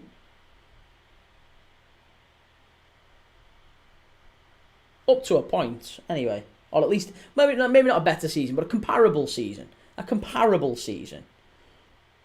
Cunha got 21, Nicholas Jackson got 15, right? And to be fair, Nicholas Jackson completely fell apart in the second half of the season. Because he's announced to Chelsea that he wanted to leave. Caleb, yeah, because Chelsea's a much better team than Wolves. No, and I listen, I absolutely agree. What I'm saying to you is, it's not like Cunha is not, to me, a game-changing signing for Manchester United in the same way that I don't think Nicholas Jackson would be. I don't think he would be either. Lucas, what is an agent's job? An agent's job is to get the player the best deal possible. Al-Qadsiah with the ball in, cleared away by Fabinho. Shot from distance, good save. That was about 50 yards out, that. Cracking shot, unlucky. Really unlucky. Jake Pike 96, as a City fan growing up, I never thought I'd see United in this position. Stuff of dreams. Love it. Absolutely love it. MD, Rojak Islam, 0-0 draw. Maybe, yeah. Chimey, what is the cash prize for the Club World Cup? Seems like these teams are chasing something.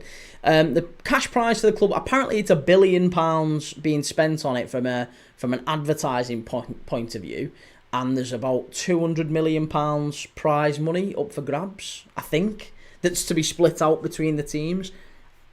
Again, it fluctuates, but there's a couple of $100 million, I think, there for teams to claim. So yeah, there is definitely it's worth teams going out there, definitely. Ethan, I'm back, bro. I've managed to make it. I've been out to an MMA club. Nice. Like it.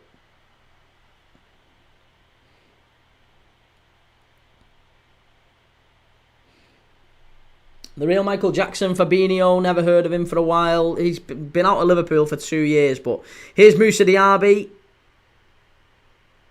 Chance, Benzema, could be 2. I don't know why I'm saying 2, it's still 0-0. It's still 0-0, but yeah, Benzema across the face of goal. Jesus Christ, who's that? Who put that cross in then? Who's number 37 for Al-Ittihad? Let's have a look at whoever number 37 is. And again, I realise I am on stony ground here. Oh, it's Bergwijn. Tell you what, Bergwijn has been eating well. He has been eating well since he's been in Saudi. That Saudi cash is paying him well because that boy is eating well, believe me. I mean, he's always had a bit of pace, hasn't he, Steven Bergwijn? But yeah, he's looking well on it. He's looking well on it since he's got to Saudi. Lucas Lambert is Trent's brother, his agent. Yes. Yeah. Caleb, what do you mean about when you put your finger on your head about Cunha? I mean that he's a liability. He's a bit of a head case up here. He's not always... I think there's a real possibility that Cunha will be training on his own away from the first team in 6 months. Like, he'll have a massive... He's one of them who'll have a fallout with people.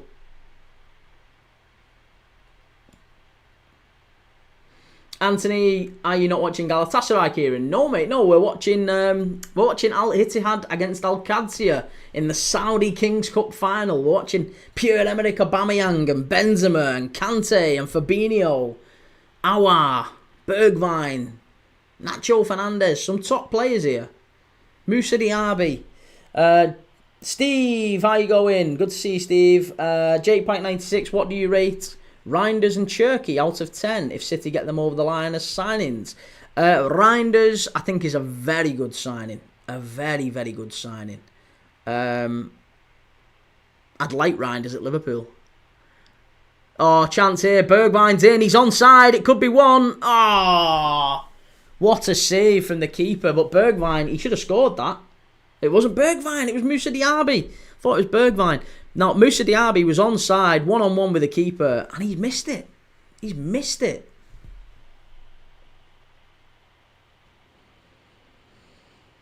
Yeah, Cherky's one of them that if they get the signing, like the fee right, then actually it's a great signing no matter what, because they'll always get the money back on him. I don't think he necessarily transforms City. Like, I would say that Foden is a better player than Cherky. But Cherky's a good player for City to have. Yeah, he probably brings them more off the bench. Oh, it's a free kick to Al-Qadsiah. I'm not sure how that's been given to Al-Qadsiah there. It looked like it might have been a penalty to Al-Ittihad. Ooh, Moussa Diaby went down there. Not sure who it was who wiped him out. Nah, you're not getting a penalty for that. The real Michael Jackson, he can lose his head, it's true, and United is a toxic place to be. Exactly. Cunha, he's known for losing his head. He's known for it. And, you know, Man United is a place where players don't enjoy it. Look, Craig, Anthony was in tears. Anthony was in tears, crying yesterday. He did an interview, didn't he, where he was talking about how miserable he was. He couldn't eat. He couldn't play with his kids. He couldn't do the mediocre stuff in life because he was so depressed about his time at Manchester United. And I just think that, yeah, Man United's going through this awful time as a club at the moment. It probably brings the worst out in people. Anthony, how is Firmino at Al-Ittihad, Kieran? Firmino's not at Al-Ittihad, mate. No, Firmino's not there.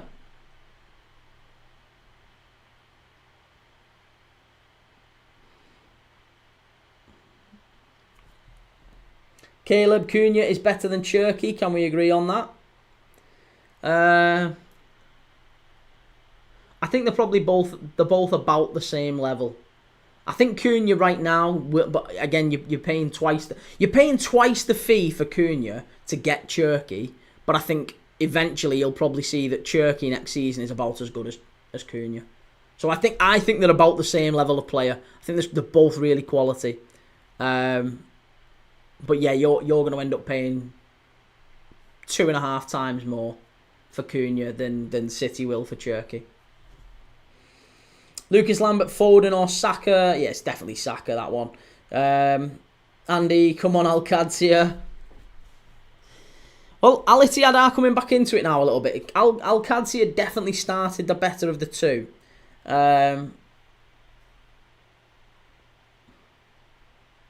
Pure loyalist, Ethan, women's under 20. Loving Panama under 20, Canada under 20 women's match.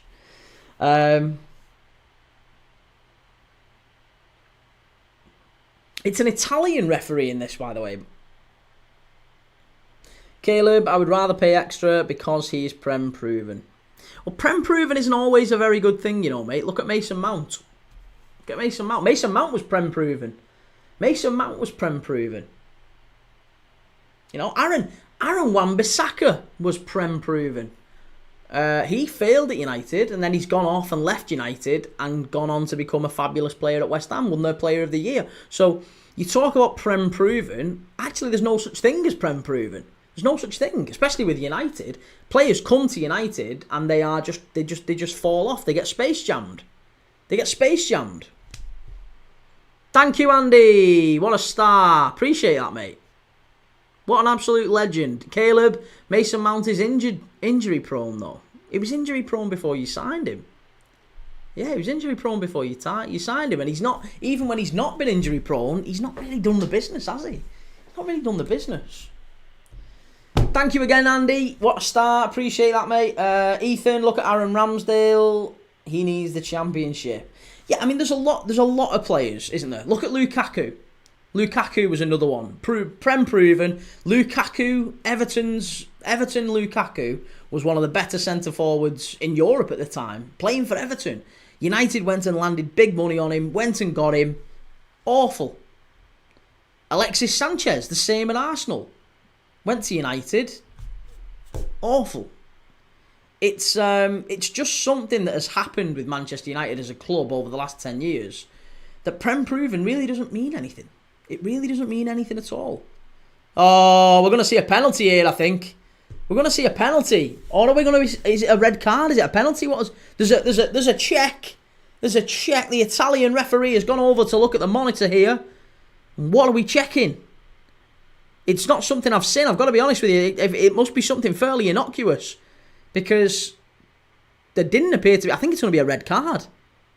Oh no, it's a penalty. It's going to be a penalty. You can't give that. You can't give that. No, it's going to be a penalty, Al-Ittihad. You cannot give that.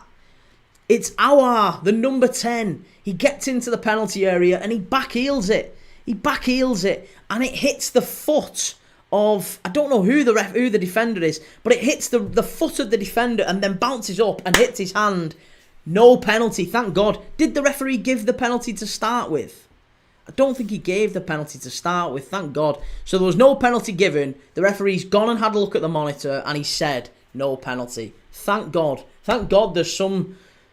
At least we're looking at the Saudi Pro League and saying it's an unbelievable decision from the ref. He's got that right. You've got to look at refs and say when they get a decision right, and he got that one right.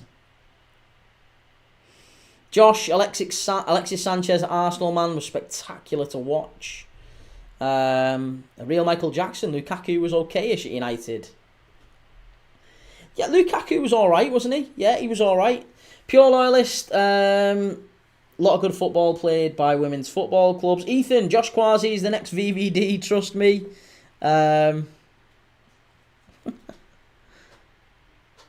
Again, I get the feeling, Ethan, that you wouldn't be saying that if he hadn't just signed for Southampton. Caleb, yeah, but Cunha is on the same level as Vert. Caleb,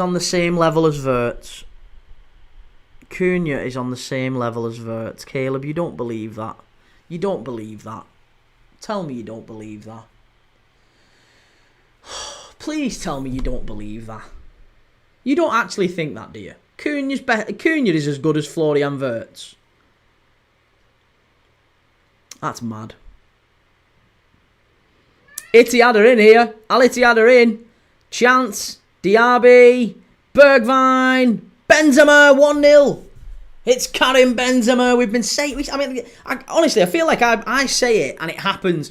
I said early in the game, he's been awful, Benzema. He's been dreadful. But he's just scored. And it was a great finish. Great little move as well down the right-hand side. Moussa Diaby picks it up, knocks it along the touchline.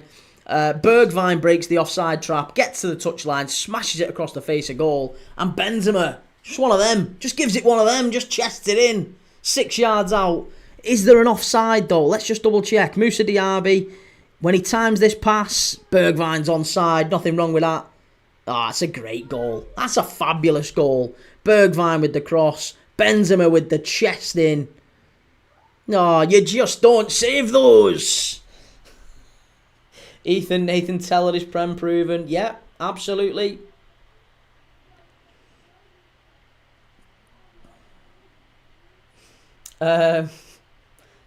Caleb, he is virtual flop just like Chiesa. Oh, God. Oh, Jake Pike 96, this game would have been unreal 10 years ago. The real Michael Jackson, I tried to be on your case, Caleb, but come on, mate. No one's seriously arguing, and nobody's arguing that Wirtz and Caleb, Wirtz and Cunha are on the same level. Caleb? Are you actually Cunha? Are you actually Cunha? Is that what it is? Are you Matthias Cunha? There is the Saudi king watching over the game.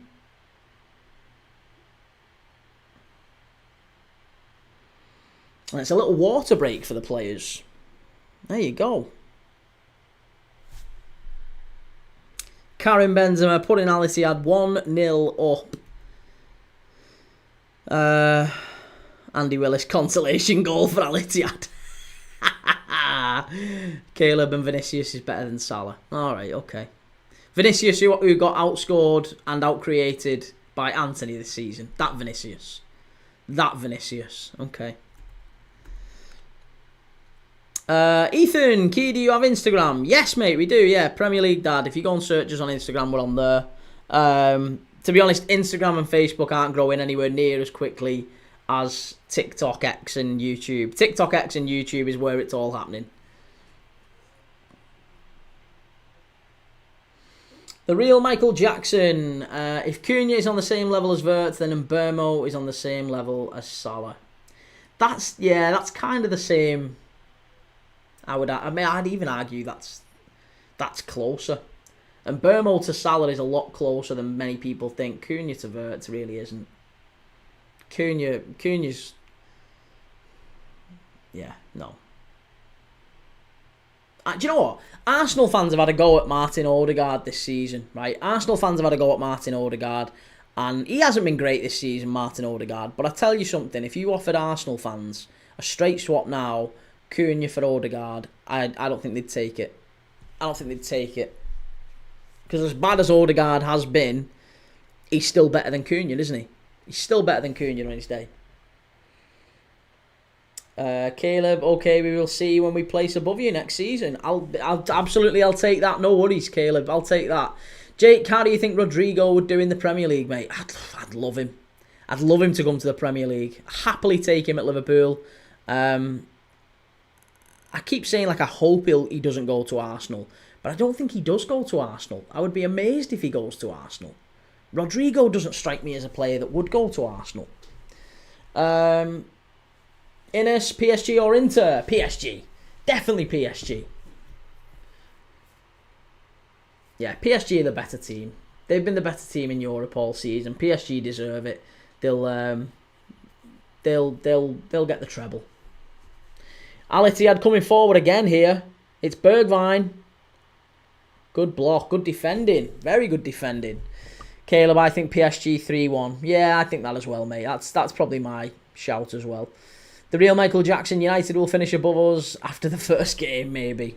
Well, we've still got to see what the fixture list says. We need to have a look at the fixture list. Maybe if we have a look at the fixture list, we can see.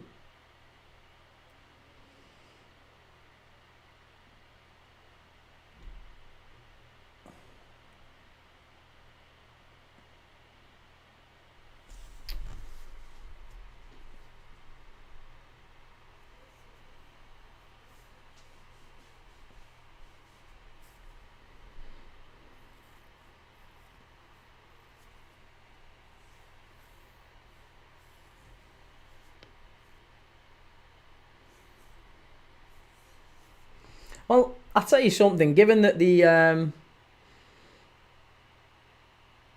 game in Saudi has never been, massive, I guess. The stadium is absolutely packed, and it looks like a great atmosphere. To be fair, there's flags, there's the fans are bouncing, there's singing. It looks like a great atmosphere.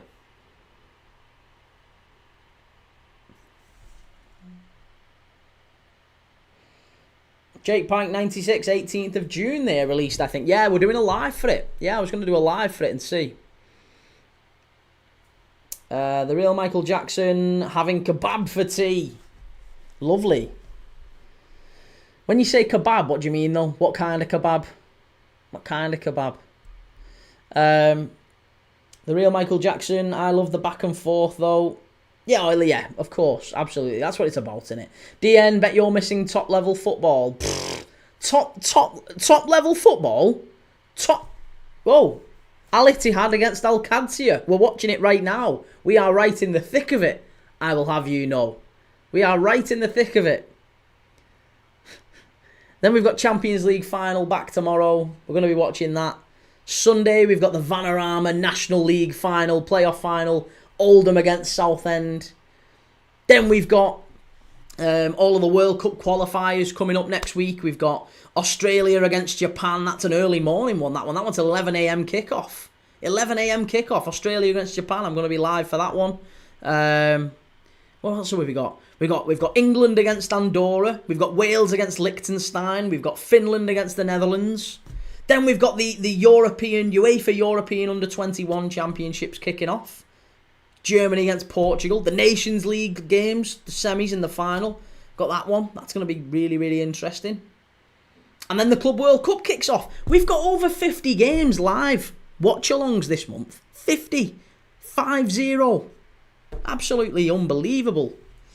Ian Young, loving all the Frimpong stuff, especially with his family after he signed. I mean, that's the thing with Frimpong. I quite like the fact that he said, and he's been saying in interviews for years, even before this whole Liverpool move came about, he's been saying in interviews for years that he wanted to go and play for Liverpool when he was a kid. He was offered the move to Liverpool as a kid when he was like 11 or 12, but his family didn't drive, and he lived about a 10-minute bus ride away from Eastlands, Manchester City's academy. So that's why he chose City's and not Liverpool's. Otherwise, he'd have been on a bus for over an hour, getting to Anfield, or well, not Anfield, getting to then Melwood, and he couldn't do it. So he ended up choosing City and coming through the City Academy instead. Otherwise, he'd have probably stayed and played for Liverpool, and all of his family are Liverpool fans as well. DN, the Prem's going to be a good one next season. Absolutely, yeah. Looking forward to it. Loads of stuff we're doing over the summer as well. Ittihad, chance for them. Good save from the keeper. Caleb, doner meat, chips, mint, yoghurt, bit of salad. Oh, I've got heartburn just thinking about that. Ugh. The real Michael Jackson, who do you think is next after Frimpong, Kirkes or Wirtz? It has to be Wirtz. Yeah, it has to be Wirtz. Because Wirtz is... Oh, they've scored again! It's 2-0, Al-Ittihad. It's 2-0, and it's Awar.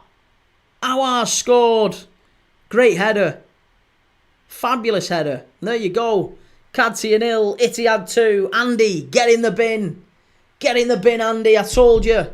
Al-Ittihad, the yellow and blacks. I don't know if that's the nickname.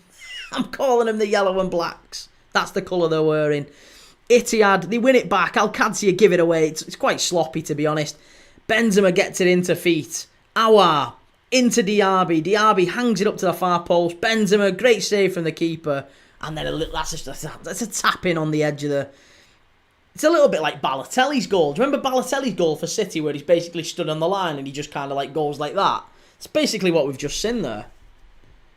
Aouar with the header. Basically a yard out. Bang. And there you go. Aouar scored. And it's Al-Qadsiah 0, Ittihad 2 in the Saudi Kings Cup final as we approach half-time. Jake Pike 96 up the Aussies. Iran Kunda watch. Yes! Iran Kunda. We'll watch a bit of Iran Kunda. Messi, how do you feel about Wirtz to Liverpool and Frimpong to Liverpool being confirmed? Well, Frimpong is confirmed. Wirtz is we're just waiting on the negotiation. But Wirtz is joining up with the Germany squad on the 3rd of June. He's officially joining up with the Germany squad on the 3rd of June. So he has to sign and do the pictures and all the marketing stuff with Liverpool before the 3rd of June. He's flying to the Germany training camp on the 3rd of June. So everything will be done before the 3rd of June. Ian Young Cop, his dad's a Red. I'm playing for your club. Love that. Absolutely love that. LM10, MLS or Saudi League? They're both kind of the same, I guess, in many ways. I'd probably prefer the MLS. Yeah, I'd probably prefer the MLS. But the Saudi League is rapidly growing. And you know, people are saying, there's been plenty of people in the chat have said that it's a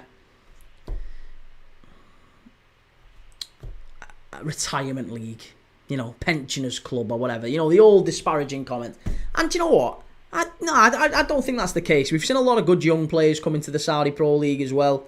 And yeah, I think it could overtake the MLS in years to come. The MLS generally isn't a really good standard. And, you know, we talk about retirement league. The MLS has become a bit of a retirement league. Suarez, Busquets, Alba, Messi. You know, and that's just one club. So there's loads of clubs who are like that in the MLS. There's loads of clubs who are like that in the Saudi Pro League. I guess we'll see. Maybe at the Club World Cup we might see an MLS team play a Saudi Pro League club. It might happen. Emiliano, Al-Ittihad are going to win. Yep, it's looking like it. Simon Mack, 128. Give us your thoughts on Frimpong. I think he's a very, very good signing. I'm interested to see how Slot uses him because I think it will involve a very, very big change in how we play. It's not going to be the same as Trent Alexander-Arnold. I think we change our system quite a bit. I think we play with much higher wing-backs now. And I would imagine it might mean that we're going to buy someone in midfield. Probably a centre, like a CDM, a proper destroyer CDM type. Maybe a Baleba or an Ederson, someone like that. I think Liverpool will go and get someone of that ilk. Adam 464AD, what are the chances Wirtz becomes another Werner or be average like Havertz? Well,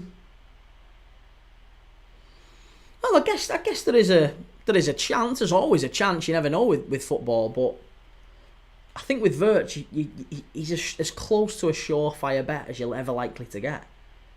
He's been sensational for years. Adam 464AD, Gyökeres or Sesko for sure. Gyökeres is nowhere near, mate. Gyökeres is not going to be, and I do think Gyökeres ends up at United. I'll call that now.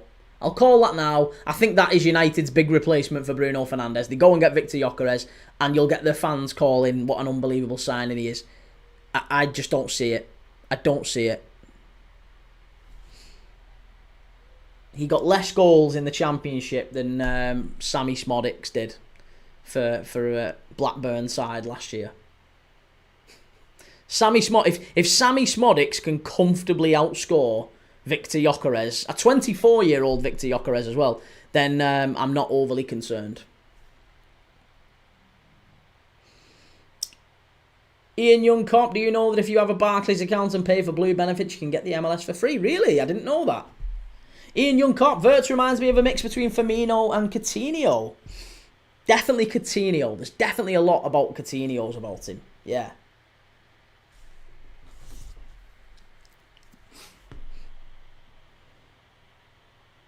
The real Michael Jackson now, probably Mateta from Palace will go to United. Why would he go to United? He's got European football at Palace. It would be a downgrade. It would be a big step down. He doesn't need to go United. Jake Pike 96, he'll bag a hat-trick against Burnley and they'll be winning the league. He's just, honestly, if Victor Gyökeres is... I think he's doing it in the Primeira Liga in Portugal, and that's all well and good. But when you come over to the Premier League, the pace is so much different. The quality of defenders is so much different. You don't get as much time on the ball. So I think he'll come and he'd do okay. But I don't think he'd pull up any trees. He would come. I think he's going to come to United because nobody else will want him by the end of the window. Oh, there's going to be another VAR check here. And this one's going to be for Al-Qadsiah, and I think this one they might actually get. The ref's going to go and have a look at it. The ref's having a little look on the monitor here. We've got the old screen out. I think this could be a pen. Oh, it's a dive. It is a dive, but I can see him giving it. It's one of them. The ball is maybe head height, and two players, one from Al-Qadsiah, one from Al-Ittihad, they both go to kick it. They both put the feet high up in the air. They're both going for kick it. The Al-Qadsiah player gets it, and the Al-Ittihad player kicks through the Al-Ittihad's leg, the Al-Qadsiah's leg. So I'm thinking it's gonna be a penalty, this one. Here we go, referee, and it's gonna be a penalty to Al-Qadsiah. Yeah, penalty to Al-Qadsiah. There you go. Penalty to Al-Qadsiah. I think it's a difficult one to take, this one. I'm not sure that Al-Ittihad they're a little bit hard done by here, but it's going to be a penalty to Al-Qadsiah, and I'm sure it'll be our mate Pierre-Emerick Aubameyang who steps up. The real Michael Jackson, remember when Xerxes scored the winner against Fulham? Same thing with Gyökeres. Yeah, Xerxes scored the winner on the opening. Was it the opening day that against Fulham? The opening day.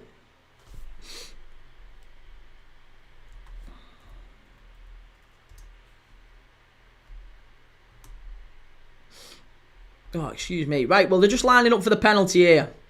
Just lining up for the penalty. I wonder, what do we think? I'm sure they will score.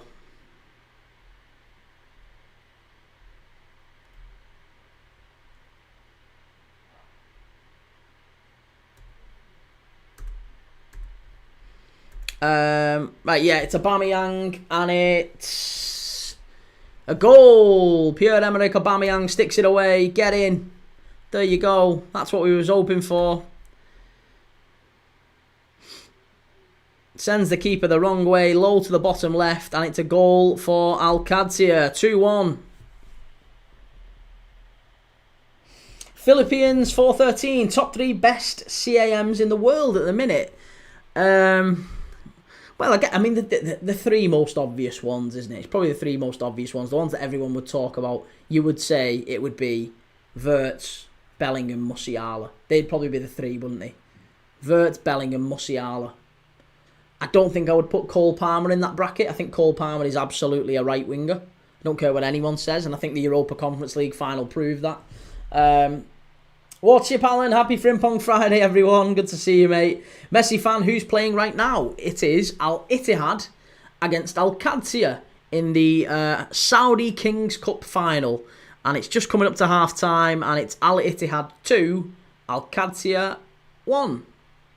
And we've had goals from Aubameyang, Benzema, and Aouar, who you might remember, Houssem Aouar from Lyon.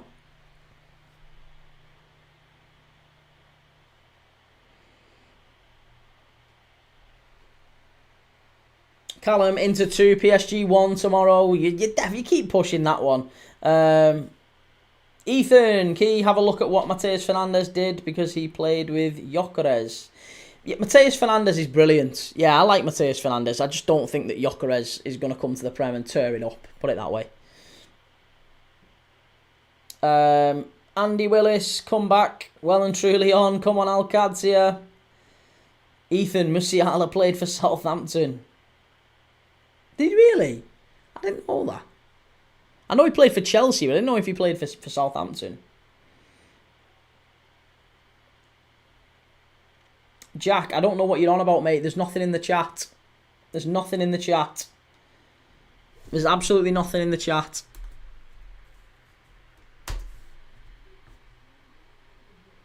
Let me have a look. Let me have a look and see if there is. We're still playing here. It's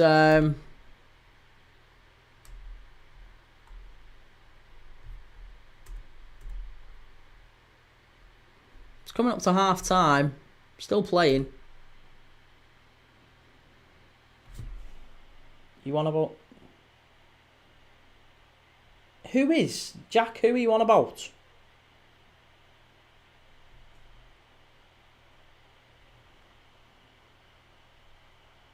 PSG seriously have an unreal midfield. Jean Neves is so underrated in my opinion. Yeah, Jean Neves is brilliant. Jean Neves is absolutely fantastic. The problem with Jean Neves is he's not a CAM. I think Jean Neves is fantastic though. I absolutely agree with that.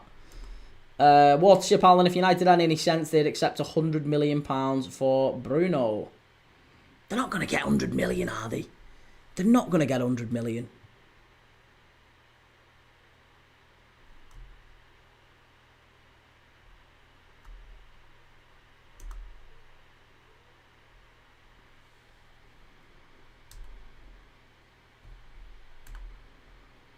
Well, it's still ongoing here. It's still ongoing. 124, selling Bruno makes your team better. No, selling Bruno does not make Manchester United better. I don't care what anyone says. There's absolutely no way that happens. They're not going to get better by selling Bruno Fernandes. Not if they replace him with Matheus Cunha. Philippines, how do you think Dean Hyson will get on at Madrid? I really like Dean Hyson. I like him. He's a fantastic defender. Right, it's half time. It's half time here. We've had a couple of big VAR checks that have taken us over 50 minutes in the first half, but we are at half time. It's currently 2-1 to Al-Ittihad going into the second half. Benzema, Aouar and Pierre-Emerick Aubameyang with the goals. But yeah, I think Hyson does brilliantly well, and I really like him. Will Trent do good at Madrid? I think he'll do well for the first. I think he'll. When we say do well, I think he'll win things, but I think he will get forced out. I think he'll leave. So I think within 12, maybe 18 months, Trent Alexander-Arnold is getting forced out to go somewhere else. The same way they did with Michael Owen and Steve McManaman and various others over the years. Doesn't matter how well you do at Madrid or how well the team's doing. I think Trent Alexander-Arnold is one of those that gets called out, put it that way. So yeah, I'm almost certain that Trent Alexander-Arnold leaves. What's your pal? Liverpool pushing to win it back-to-back, but in typical Liverpool fashion, I'll be pessimistic. Yeah, me too. And that's just because of the number of changes, isn't it? 124, how I see it, he gives them 100 mil to invest elsewhere. But they've always invested badly. They've always invested badly. Manchester United have a track record of investing terribly. They have never, ever, ever got their recruitment right in the last 10 plus years. They've never really been very good at recruiting. So 100 million, you give them 500 million. Give them 500 million. Let them buy a whole new team. They'll go out and sign players on big contracts who don't. They're still paying off Anthony and Sancho. They're still paying off these players. They sign players like Wan-Bissaka. Prem proven, comes to United, crap, leaves, West Ham Player of the Year, one of the best right backs in the Prem again. There's just something fundamentally wrong at Manchester United, and it doesn't matter at all what they do, who they sign, how much they have to spend. They are just not gonna get the results they're hoping for. I really do think that Man United are. I'm not gonna say cursed. But I don't think £100 million gets them anywhere close to the top half again. I think they finish in the bottom half. 124, they also begged Wolves to let them pay over 5 years. Exactly, yeah. Begged Wolves to let them pay over 5 years because they're skint, and they'll probably, again, I'm not sure that Cunha actually moves the needle for United. Philippines, not Angelo Stiller. Curious to see your thoughts on Angelo Stiller and links with him to Real Madrid. Yeah, I was going to say, Philippines, if you've been on the channel before, I daydream about Angelo Stiller. I love Angelo Stiller. He's such a good player. I love watching him. We watched the DFB Pokal Cup final between Stuttgart and Arminia Bielefeld on this channel. We did that game, and I thought Angelo Stiller was absolutely sensational. He got 2 assists. He was terrific. Bag with him though. Yeah, no, I understand where you're coming from on that one. He's a handsome chap. But I like him. Yeah, very good player. Really like him. Would love him at Liverpool, but I don't think we will get him, to be honest. Matt Hinty, opinions on the Frimpong signing. Do you think he'll be better than Trent? No, he won't be better than Trent. He is a downgrade on Trent. He is. Look, no Liverpool fan is going to tell you for 1 second that he's anything other than a downgrade on Trent. He is a downgrade on Trent. Of course he's a downgrade on Trent. But he's still a very good player. And he's still possibly the best right back we could have got to replace Trent.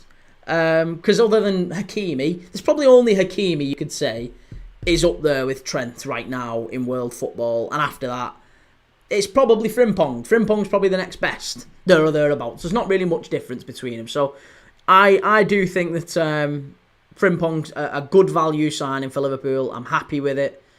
And we go again. I think Liverpool will still be a top side next year. But yeah, Trent is definitely... He's the better right back. So we have downgraded at right back for sure. Alfie, you can tell the season is done when you're watching this. Listen, Alfie, you can't call yourself a football fan if you're not watching the King's Cup final. You can't call yourself a football... This is absolutely monstrous. It's huge in the context of things. It goes the World Cup, the Premier League, the Champions League, the King's Cup final. Sobby Lobby, do you think Bayern can win the Champions League next year? Absolutely, yeah. Of course they can. Probably not with company though. They can do it, but I don't think they will. They've got to... I mean, they've been binned off by Wirtz. Apparently one of the reasons that Wirtz said no was because he thought the training facilities were dated. He also thought that Vincent Kompany wasn't all that impressive when he met with him, and he didn't have a clear plan of how he was going to use him. And we're talking about a generational German talent here, a player who the German national side think is going to, win the Ballon d'Or and challenge for the Ballon d'Or. So Bayern losing him is like big news over there. So I think, look, Bayern have still got Elise, they've still got Musiala, they've still got Kane. They've still got a very, very good side. Targo in there, I think, as well, is a big signing for them because they were a little bit light at centre-back. But yeah, I'm sure they do need another centre-mid or another wide player. Whoever. If Musiala goes out wide, if Sané goes, I'm sure they'll be active for attacking players. I'm really, really concerned that they're allegedly coming after Cody Gakpo. I'll be gutted if Bayern go out there and sign Cody Gakpo. Philippines, thoughts on potential destinations for Garnacho? What's your pal in the glue factory? No, I think Garnacho looks like he's going to Napoli, apparently. But then there's no manager in at Napoli yet, is there? Conte's leaving, and there's no appointment at Napoli just yet. So I'd be interested to see what happens with that one. There's obviously rumours linking Chelsea to Garnacho, and that's really frustrating because how many wingers have Chelsea got? Garnacho, Estevao, Paez, Madueke, Sancho, Palmer, Neto, Mudryk. They've got 10 wingers. It's ridiculous. At some point, they've just got to start getting rid of players. What's your pal and Gakpo isn't going anywhere. He's not leaving the Dutch contingent. I'd rather Diaz go. I don't want either of them to go, to be honest. I want either of them gone, but they've both got, a short time left on their contract, and apparently they've both got gaps in their wage demands. Jack, he is spreading my location over TikTok. Well, I can't sort that. I can't sort that, Jack. Andy, while Fergie is still present at the Rags, any manager will always struggle. Do you think that's what it is, Andy? The fact that there's that cloud of Alex Ferguson lingering behind the manager. That seems really odd. Yeah, it seems really odd. I don't disbelieve you, by the way. I'm sure there was a little bit of that with previous regimes, wasn't there? Bob Paisley. At Liverpool, Bob Paisley famously told Bill Shankly to stop coming to the games. He told him to stop coming to the training ground because the players weren't listening to him. They were listening to their old manager. And, Bill Shankly retired. Bob Paisley took over. He wanted to lead the players in his way, and he told Bill Shankly to stop turning up to the games and to the training ground. So, yeah, I mean, maybe you're right. Maybe there is an element of that. Alex Ferguson casting a dark cloud over Manchester United. Andy Willis, AC Milan didn't mess around when getting a new manager in. Who is it? Who have they got in? Jack, I'll show you the abuse. You can't block him. He said it about people yesterday too. Well, listen, Jack, if he's saying it on TikTok, mate, I can't do anything on YouTube. So yeah, I can't help you, mate. I'm sorry. Andy, I think so. He has a huge say at the club, even if they say different. Well, he's not on the payroll anymore, I suppose. That's one thing. 1 second, let me catch up with the chat. Richard Michael, Garnacho to Forest. No. Listen, Forest are in the Conference League next year. I think they'll struggle, if I'm honest. I don't think that Forest kick on. Allegedly, Hudson-Odoi is going to Serie A, and Gibbs White. I'm sure Gibbs White will end up at a Champions League team, whoever it might be. Maybe it'll be City. Maybe it'll be Liverpool. Maybe it'll be... I don't know. It'll certainly be a Champions League team. Gibbs White's too good to be sat at Forest. Very, very good player. Sobby Lobby, who would Leao fit in, or do you think Eze is a better option? Maybe even the kid from Salzburg. The kid from Salzburg, you know about Glauc? Is it Oscar Glauc? I think Eze would be a better signing for Bayern. Absolutely, yeah. Eze, Elise, Musiala that's a Champions League winning side. Behind Harry Kane as well. Harry Kane will be delighted. Robbie, please look at my TikTok story. Me and my girlfriend met Central C in Dubai. We had a selfie with him. I don't know who Central C is. I have no idea who that is, Robbie. Reece, Trent's release clause at Madrid is reportedly 1 billion. Jesus. Hi, Max. How's it going? Good to see you, Max. Sobby Lobby. Yeah, me too. Oh, sorry. Yeah, about Eze.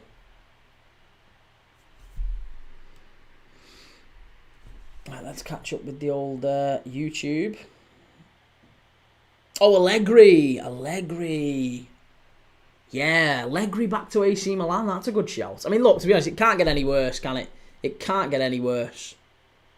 M157, who's playing, mate? Pfft, who's playing? I'm surprised you don't know. It's one of the biggest events in world football. It's Al-Ittihad against Al-Qadsiah in the Saudi Kings Cup final. And it's currently 2-1 to Al-Ittihad.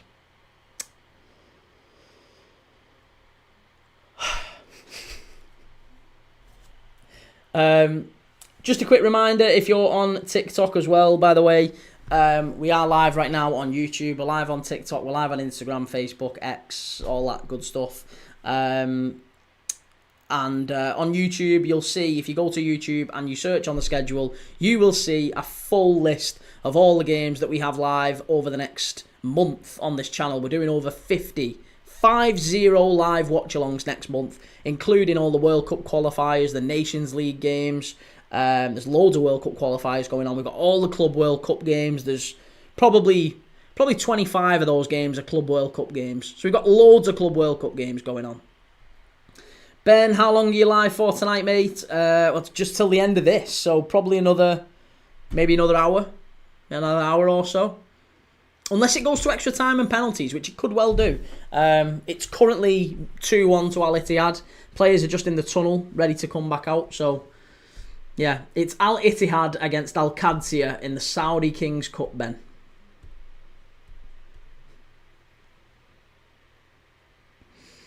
And it is good. I mean, we've seen Aubameyang scored, Benzema's scored, Houssem Aouar has scored as well. You might remember Houssem Aouar from Lyon. Yeah, loads of good footy.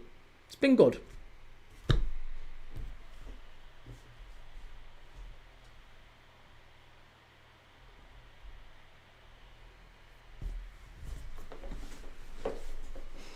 I did anticipate this would be something of a M15-7. I'll be back soon. I only got my phone to watch it on. No worries, man. No worries. Watch it, pal. And Pep Linders is dead. Why? Where's Pep? He's not gone to City, has he? He's not gone to City. There's rumours he is, but I don't know if that's the case. Pep Linders. Is he actually? Oh, no. Former Liverpool assistant manager to join Pep Guardiola at Man City. Oh, Pep Linders. I mean, do you know what? That's actually not the end of the world. Like, I guess from his point of view, he'll have worked with Klopp and Guardiola, which nobody else really has, have they, at that level, at that level of intimacy. So for me, that's fair play to him. Fair play to him. Liverpool don't need him. We've no business with him. So yeah, on your bike, no problem. Maybe he'll write a book. Oh, he's wrote a book, hasn't he? He's already wrote a book. It didn't do very well, but I'm sure that being one of the people who are number 2 to Klopp, number 2 to Guardiola, that will cement his position as maybe the best number 2 in football over recent years, isn't it? So, yeah, he's worked with 2 of the very, very best of all time in Klopp and Guardiola, which gives him a unique perspective. Milan, who do you support? I support Liverpool, mate. I support Liverpool, but we watch everyone on this channel. Zombie King, score. It's currently Al-Ittihad 2, Al-Qadsiah 1. In the Saudi Kings Cup final, we've seen goals from Benzema, goals from Pierre-Emerick Aubameyang, and goals from a goal from Houssem Aouar.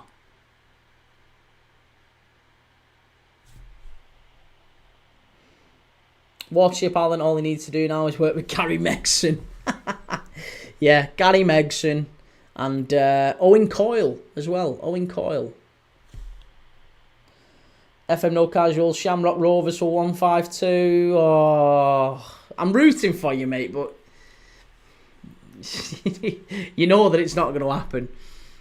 Right, we're off. We're off for the second half here now in the King Abdullah City Stadium. I don't know why I've just marked a goal down. Ignore that. I meant to start the second half and I marked a goal on, so it's not a goal.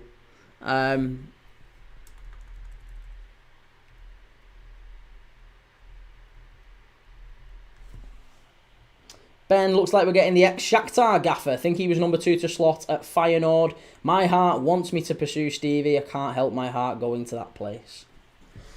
I don't think Stevie's the right fit. Yeah, I don't think he's the right fit. Takes more than to be... And also, there's a little bit of it would make a rod for Arna's own back, wouldn't it? It would make a rod for his own back. Because if Liverpool go through a patch of bad form, then what are the crowd going to start chanting? Give it to Stevie. Give it to Stevie. Milan, thoughts on the Wirtz deal and price? Love it. Yeah, again, love it. He's not the player that I would have gone for, if I'm really honest. He's not the player I would have chosen. And I think for that price, obviously it's a lot of money. But if you want the best players in the world, you've got to pay them sorts of fees. So it's exciting. It is exciting, yeah. It's great. Clark, England women are cooking. I wouldn't know anything about it. Don't follow the women's game at all, mate. I don't know anything about it at all. Couldn't name you a single England women's footballer.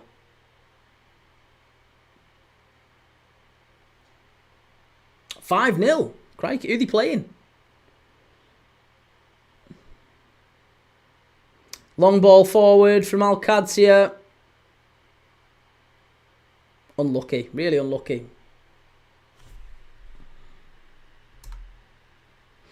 One second. Chimey, are you a PES or FIFA player, Kieran? Probably neither, to be honest, mate. I used to play FIFA a fair bit.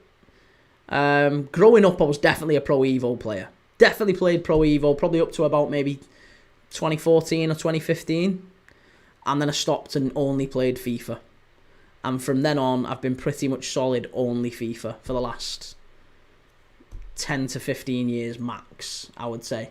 I got both of them pretty much every year. I used to get both of them, but I would always prefer Pro Evo. And then maybe around about 2012, 2011, 2013, I started edging more towards FIFA, and Pro Evo went a little bit crap. And I haven't played Pro Evo at all in maybe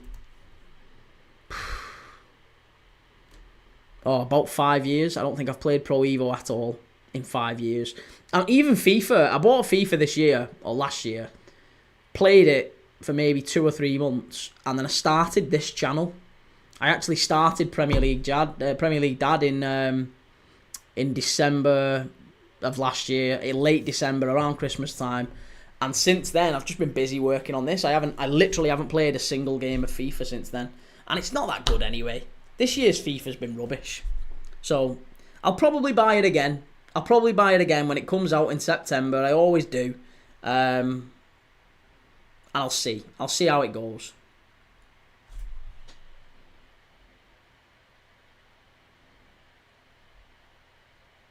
Warchip Allen, big up misogyny. Oh, sorry, I've just seen what Ben put. Yeah, none of that on this channel, thank you, Ben. None of that, please, sir. Clark, Portugal women. Oh, right, okay. Warchip Allen, red card soccer on the PS1. Red card. Red card was unbelievable. What a game that was. Red card. Loved that. Nick A13, prediction tomorrow, I would say, I think it's going to be 3-1 to PSG. Yeah, 3-1 to PSG. Warchip Allen, new Pro Evo is okay. It's a free game now. Is it really? Isn't it? What's it called? Is it eFootball? See, this is you got eFootball and you got EAFC. I don't like change. I'm not good with change. But I just honestly, I think that Pro Evo is just the goalkeeper animations and the nets really annoy me. I just don't like them. Alfalfa, Blue Blood Bulldog. Sorry, I agree. You'll never walk alone. Good to see you. Alapaha, Blue Blood Bulldogs. That's a mouthful. I couldn't say all that. FM No Casuals. Do I cash out for 80? Yeah, I'd cash out if you could. Nick A13, EA are criminals. I will never give them €70 for a game. Warchip Allen eFootball now. There's no Master League. Ah, what? They got rid of Master League. That was like the one good thing about Pro Evo. Why would they do that? That's kind of upset me, that. Al-Qadsiah are in. Oh, and he's had a shot that's gone so far wide, it's gone up for a throw-in. Nick A13 eFootball is all focused online. Well, that's how they make the money now, isn't it? You have to buy the game, and then you have to buy, Ultimate Team cards and packs and... Oh, see, I have never ever got into that. I've never ever got into that. Hate to be the bearer of bad news. Yeah, you could see. Hopefully, you could see that. I have no idea that was the case. I haven't played it in a long time, and yeah, Master League. I used to play that all the time. Ben, very very early here, but I genuinely think we'll retain the league next year. Oh, that's an early shout, given we've only signed 2 players. Nick, sorry, I meant it's focused on online play. At least FC has career mode. Yeah. Well, I guess, yeah. Honestly, if I could buy EAFC and it just be about the career mode, I would be that's fine. I don't play online all that much. I have played online, but usually I used to get dead frustrated because you'd just end up playing Russians at some point, wouldn't you? You'd end up playing Russians where it would either be mega laggy or... I'm saying Russians. It was always Russians in my experience who would scream at you in Russian or they'd lag the game or quit, and you'd always get the defeat. There's always some sort of a bug when I played Russians. So yeah, I always drew the Russian hacker. Oh, that's wonderful play by Al-Ittihad. Really good keeping that. Really good keeping. Came out and claimed it. FM no casuals. FM is where it's at, guys. Assuming you can actually get the game. Assuming you can get the game. It's been cancelled for the last couple of times, hasn't it? Watership Allen, Inter Milan on the old PES was a cheat code. Adriano, 99 shot power. Do you know what? I think it was Pro Evo 20... I think it was Pro Evo 2008. Pro Evo 2008. And I played Newcastle United. Pro Evo 2008. And they had Obafemi Martins and Michael Owen up front. And Michael Owen still had a little bit of pace. And Obafemi Martins was 99 pace. And they had like Alan Smith, James Milner, Nicky Butt in midfield, which wasn't a terrible midfield. They had Colaccini at the back. Shea Given, I think, was in goal. They had a very, very decent team, and they were always my team. I always did Newcastle as my team, and I battered everyone online with Newcastle. Nick A13, is PlayStation Plus worth it? I honestly couldn't tell you, mate. I've got epilepsy, so I can't play PlayStation or Xbox or whatever. I play everything on my laptop. Everything on my laptop. I haven't ever played I say ever. The last time I played on PlayStation and Xbox was, I think I played PlayStation 2. Yeah, I had a PS2 when I was little. And that was it. And then after I was about 14, 15, I think the last game I ever played on PlayStation was FIFA 05. The one where it had... FIFA 06. FIFA 06, and it was Rooney and Ronaldinho on the front. And I went out to Asda, and I queued up till midnight to buy it.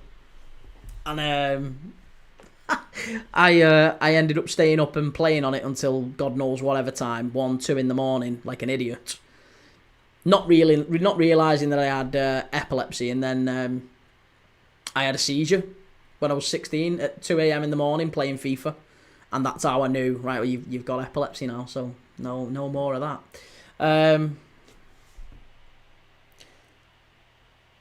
FM No Casuals can still do loads of things on 24, mate. The Vaduz challenge is tough.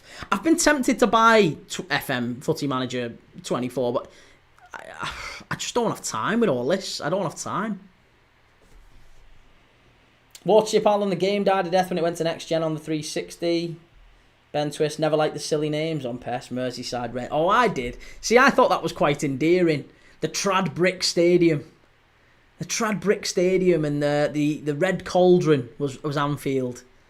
You had Merseyside Red, Merseyside Blue, West Midlands Red was Villa, wasn't it? West Midlands Blue, North London Red. Chance here for Al-Ittihad. Benzema! Oh, good defending from Qadsiah. Puts it behind. Well done. Ben, where do you rank John Arne as a player? What level was he at? I liked him. He kind of broke my heart a little bit because I was at the game in 2008, 2009 when he scored a last-minute diving header own goal against Chelsea in the Champions League semi-final as well. Absolutely gutted that one. We did so well that game, and John Arne Riise, a last-minute diving header own goal, and that put us out of the Champions League. I actually think was that the year that United played Chelsea in Moscow? I think we'd have played United in Moscow if he hadn't done that. Yeah, I think it was 2008 then, wasn't it? So yeah, I really like John Arne Riise. He was a good player, but I think he was more of a left winger than he was a left back. And when we converted him to a left back, he was always a little bit of a liability. He wasn't terrible. I would say that as a left back, he was maybe our... I would say John Arne Riise is our third best left back in my lifetime. In my lifetime, I think he's ranked third. I would say it's Robertson, Aurelio, Risa. I think they're my top 3 left backs for Liverpool in the last 30 years. 1, 2, 4. Pep Lijnders to Man City. What's your thoughts? Don't blame him. Yeah, don't blame him at all. Pep Lijnders going working with Pep Guardiola. He's already worked with Klopp. Good luck to him. Good luck to him. Watership Allen, Matteo Brighi. Yes, Matteo Brighi on FIFA 2003. I remember that. Yeah. And Sam Dallabonna for Chelsea. He was another one who used to do quite well in that one. Watership Allen, Yorkshire Whites. Yeah. I think we must be of the same age. We must be of a similar era, me and you, mate. TikTok standards, Liverpool Skittles champions. 1, 2, 4. Remember when he snapped that player's leg? Who? Oh, Risa. Yeah, when he broke Alan Smith's leg from his free kick, didn't he? Ben, Riand, Robbo, and who? Aurelio. Aurelio was brilliant, though. He was fantastic.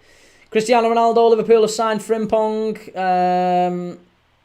37. Yeah, you've got just a couple of years on me, but we're in the same bracket. SCFC, Allegri, new AC Milan coach. What do you think about that? We've just been talking about that. Yeah, we've just been talking about that.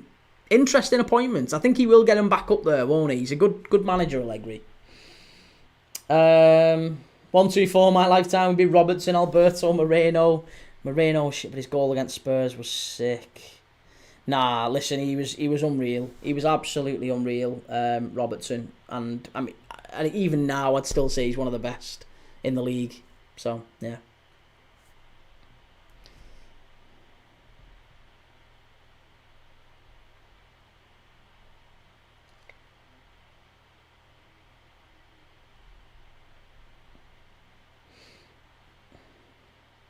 Yeah, I was going to say, Watership Allen, we've just banned him. We've just blocked him. It's just nice and easy to block. Cheers, thank you for the rose, Ellis. Thanks for sharing.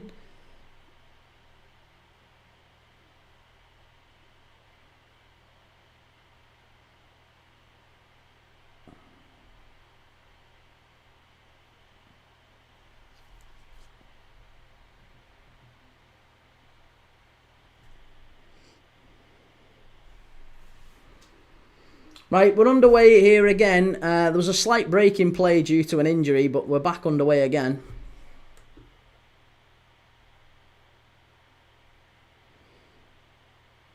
Chimey, you have to see a modded version of PES 21, mate. Tyneside. Yeah, Yorkshire Whites, Tyneside. There wasn't the one just called the Cottagers. Was that not just Fulham? The Cottagers. I can't remember, but either way, yeah, I that was the best. I think that was the best part of. Have you got a Discord to promote your live? I haven't, mate. I haven't. And to be honest, I have got a Discord, but I don't really know what I'm doing with it. I'm gonna have to spend some time on it, or I don't know. Maybe if anyone in here wants to get involved and help me run it, we do need to do better with Discord, because I know there's a way that we can get maybe more people coming in. But even to be honest, for games like this, yeah, it's just a laugh, it's just a giggle.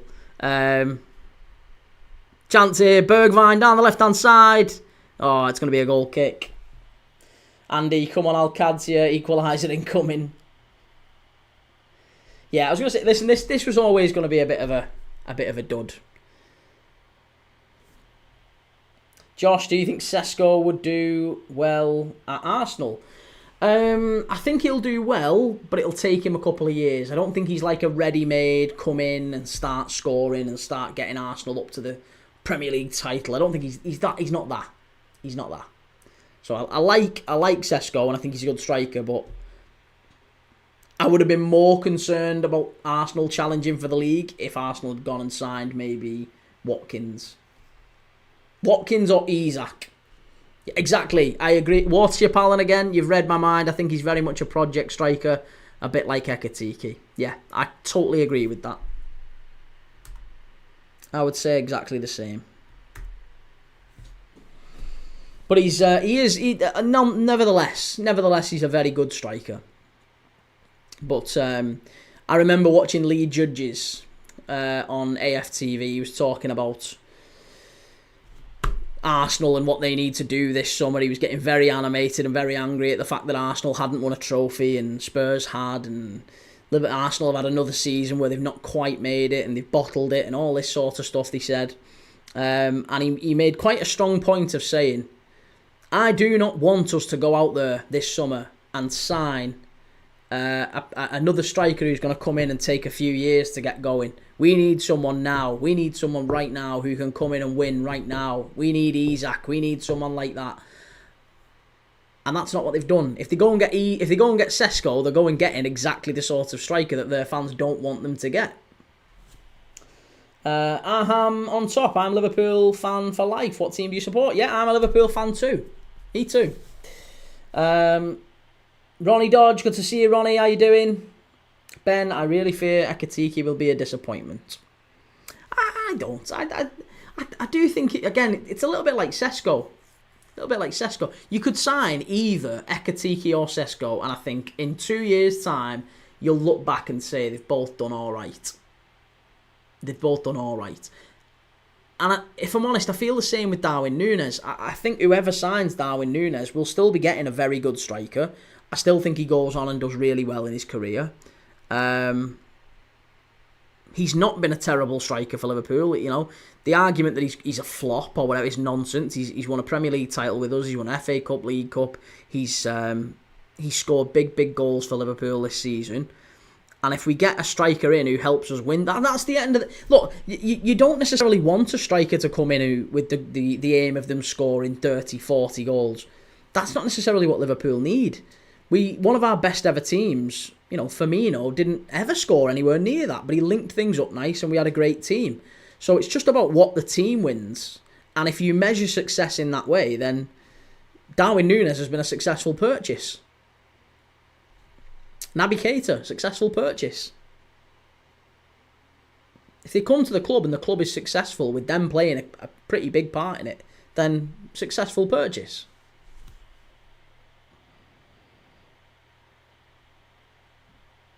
Ben, for 80 million, I don't think he ever does 20 league goals. Well, Michael Owen never did 20 league goals.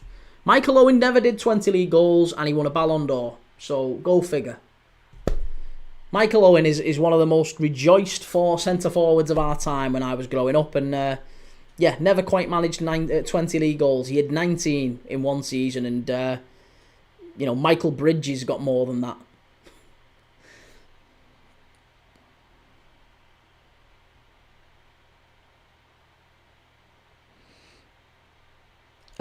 Ronnie, I was bored, so I'm watching the England women's team 5-0 up against Portugal. Was bored, so I thought, nice. Aham, Frimpong to Liverpool and soon Florian Wirtz. Yes, Aham, yes, absolutely. Worship Allen, Lautaro Martinez is the only one I can think of, but I don't know if he's actually good. Again, we've had Inter fans coming in. Marco was a big Inter fan who comes in the chat. He's been talking quite a lot about Martinez and saying if Inter win the Champions League, he should be getting the Ballon d'Or. Benzema off the line, hit the post. Oh, unlucky. Very nearly 3-1 to Al-Ittihad. Unlucky. Good effort there from Benzema. We've had Inter fans coming in and saying that oh Jesus Christ. Whoo-wee, there's a Baston has just kicked an Al-Ittihad player in the face. And there's blood all over the place here. So we've had Inter fans saying that if Inter win the Champions League, then Martinez has to get the Ballon d'Or, which I think is a bit ridiculous. Martinez is only a good-ish player to me. I don't think he moves the needle. I would rather keep Darwin Núñez than go and get Lautaro Martinez, put it that way. Pep Linders to City. That doesn't bother me at all, that, you know.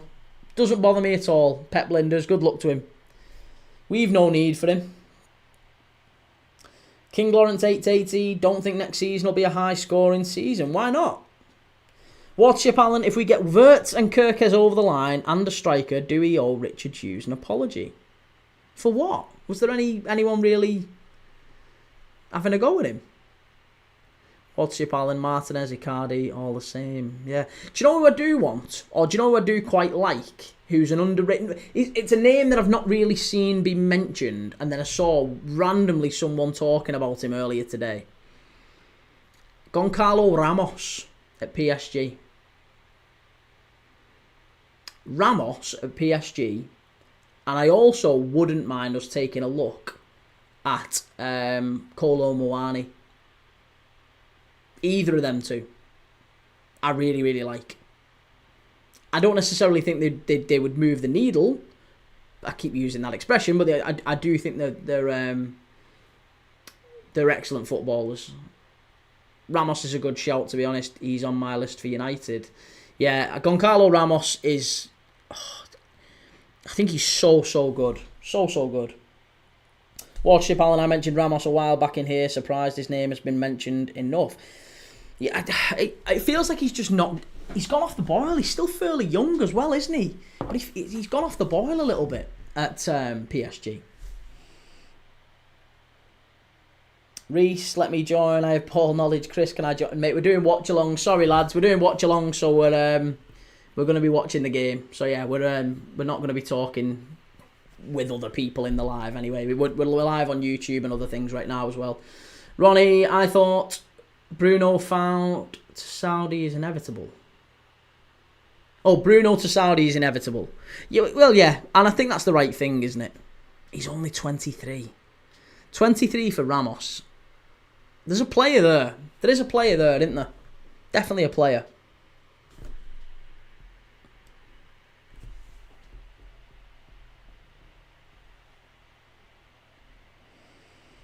Chimey, isn't Lautaro the fourth most consistent striker in Europe for the last 3 seasons straight?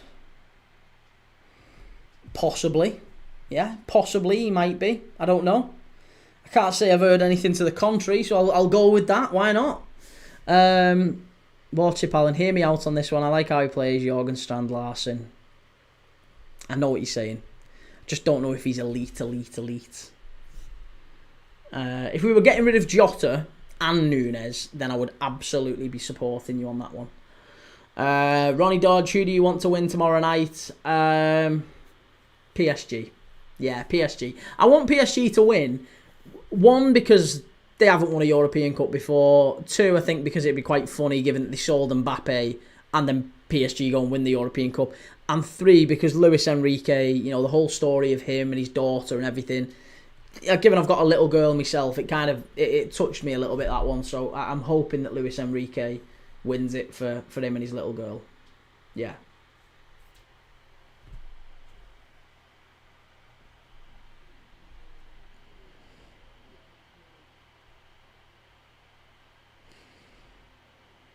Ben, you want PSG because they knocked us out, and No Skill Aaron thinks Inter will win. Ronnie says you want PSG as well.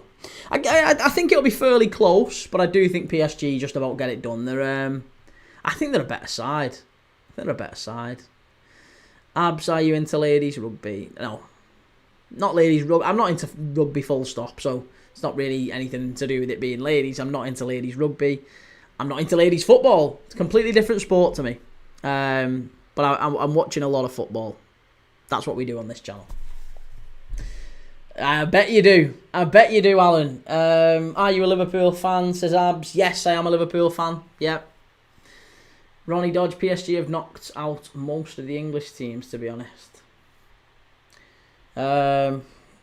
King Lawrence 880, it's PSG's time. Milan gave City theirs cup last season. Yeah, I just don't have any faith that Inter Milan will turn up and make a game of it.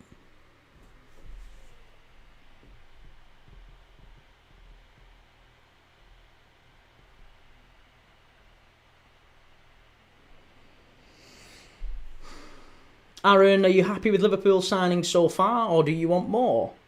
I'm happy with them so far, but yes, we need more. Of course, we need more. I think we're going to get more players leaving. So there's rumours that Harvey Elliott is going to be off to maybe to Leverkusen, maybe to Wolves, maybe to Brentford. Kelleher's obviously leaving. We've got Mamardashvili coming in. There's rumours that we're going to be getting maybe Jarrell Kwanzaa out. There's rumours of a £40 to £50 million fee for Jarrell Kwanzaa. If that happens, I'm sure we go and get another centre-back. I think if Harvey Elliott leaves, then we probably need a central midfielder. I think we could do with a right winger to replace Chiesa. He'll probably go back to Italy. I fully expect that Darwin Núñez goes, so we'll definitely get a centre forward. And it wouldn't surprise me really if we move on one of Diaz or Gakpo. I hope we don't, but if we do move on one of Diaz or Gakpo, we're going to have to go and get a left winger as well.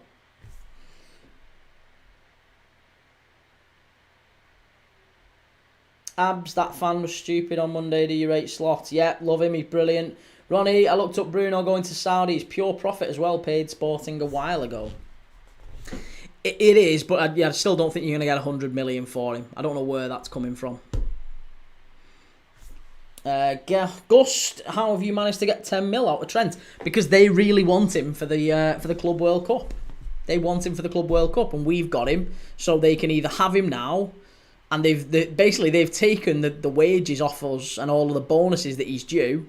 Oh, good save. Rajkovic down low. Very good save. Al-Qadsiah. It was Aubameyang there. Good shot.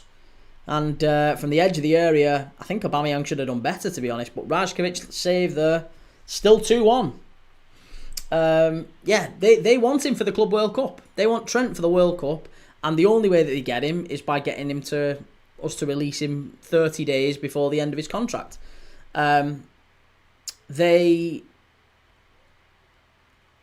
Liverpool owe Trent a month's worth of wages, which works out somewhere in the region of maybe £1 million, including bonuses. I think there's actually more than that. I think it's about £1.5 million we owe in bonuses as well. So Real Madrid have agreed to pay that, and they've also agreed to pay Liverpool around about £8.1 million on top of that. It's 10 million euros, £8.1 million it works out at. Plus, obviously, Trent's remaining wages for the month. So it calculates to about a £10 million deal. No Scalaran takes Sancho. No, thank you. What's your pal? And I think Bajcetic plays a bit. Bajcetic definitely comes back. I'd love Bajcetic to come back. Very, very good player. And I think he will do. But I'm not sure he replaces anyone necessarily in the midfield. Maybe Morton. Morton probably goes as well. He's another one we'll probably get 20-30 million for. What's your Palin? 1 second. Hang on. Let's catch up. Philippines, as of right now, who would you take? Doué or Kvara? Doué. I would have Doué because I think Doué is a perfect replace. He is, if I could pick anyone at all in world football except Yamal, if I could pick anyone at all to replace Mo Salah, it would be Doué. He's the one I really want us to go for. He's absolutely brilliant. I love him to bits. Walter Palland uses a Don, Abs, Slot or Klopp? Right now, Slot. Yeah, right now, Slot. No Scalaran, Bruno, 130 minimum. 130 what? Chocolate kisses. You're not getting 130 for Bruno. 130 pennies, more like. Gus, there's a transfer window, 3 games into the Club World Cup. They play 3 easy teams. It's pointless. No, they don't. No, they don't. Have you not seen some of the games in the Club World Cup? It's absolutely sensational, some of the games. Absolutely fantastic stuff. Ollie, alright pal, how's life? Yeah, really good, Ollie. How's yours? I hope everything's going well. Abs, I keep Harvey Elliott. He's a good squad player. He's already said he's leaving. Yeah, Arne Slot's had a frank meeting with him, and they've agreed that he's going to leave. Ronnie, be interesting where Ronaldo goes. I saw some United fans would take him back. I'm like, hell no. FM No Casual, such a good player. Trent will always go down as a club legend. Nah. Yo, Jasper Carrot, how's it going? Good to see you again, sir. Abs, I think Slot will be fired by Liverpool come Jan. He got lucky this year. Let me guess who you support. Ollie, mine's Kushti, mate. Not bad at all. Love that. Kushti. Not heard that for a while.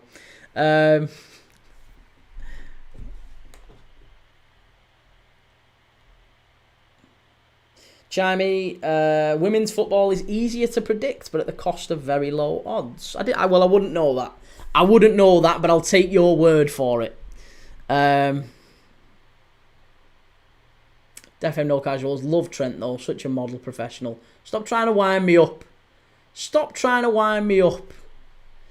Ollie SAFC, I'm from the north. Say Krusty all the time, lad. Just reminds me of Only Fools and Horses, Krusty. Right, Al-Ittihad, they're into the last 15 minutes here. There's not really been too many chances, clear chances for Al-Qadsiah to get back into this one. It's been a bit of a disappointing second half. Benzema hitting the bar. Here is Benzema again. Moussa Diaby breaking forward. That's a foul. Is it going to be a corner? Yep, corner to Al-Ittihad. King Lawrence, Bruno can sell for much more with the price we've seen for players lately. No, it does. The way that a player's value is, you can't just decide. You can't just pluck a number out of thin air. Manchester United need to sell. The player wants to go, and Al Hilal want to buy. Right. So those three factors are all that matters to start with. United need the money. Bruno wants to go, so he's applying pressure to United to accept a lower offer. Al Hilal, they will pay a decent price. They'll pay above what European teams would. And European teams, if Bruno Fernandes put a transfer request in, he wanted to go this summer, right? Bruno Fernandes, how do you know Bruno wants to go, mate? Because his agent was meeting Al Hilal in the, what was the hotel? The Four Seasons Hotel in Riyadh yesterday. You don't send your agent over there to negotiate a move if you're not interested. Of course he's interested. They're paying him 5 times. In fact, I think it's 7 times. 7 times what he gets a week at Manchester United after tax. 7 times a week. It's like you got. In fact, it's more than that. If you're on £50,000 a year, it's like someone offering you £500,000 a year.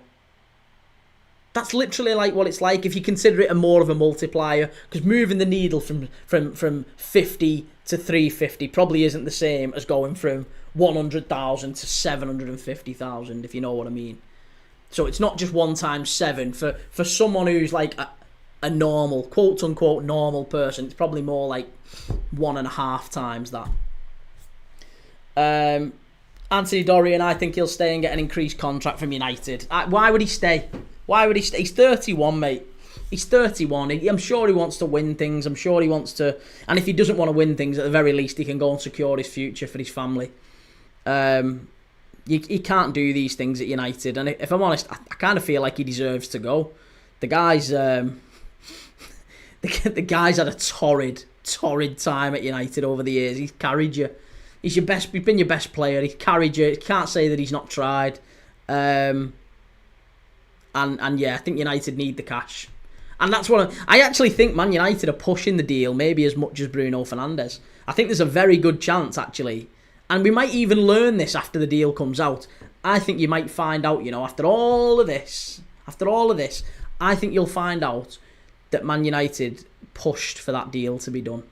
I think Man United have spoke to Bruno Fernandes and said, listen, we'd quite like you to, if we get an offer, we'd quite like you to go. And I think Bruno Fernandes basically said that himself, didn't he? He basically said that himself. He said, maybe the club have decided that I'm worth more out of the club. You know what I mean? I'm worth more to them. Oh, it's a red card. It's a red card to Al-Qadsiah.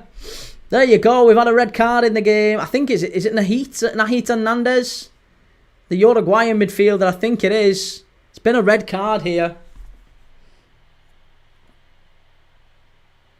Abs, what about Philippe Coutinho? He wanted out of Liverpool. Same thing with Bruno. Real talk. Yeah, exactly. And he did, didn't he? He left. But Coutinho was better than Bruno Fernandes. He was also 6-7 years younger.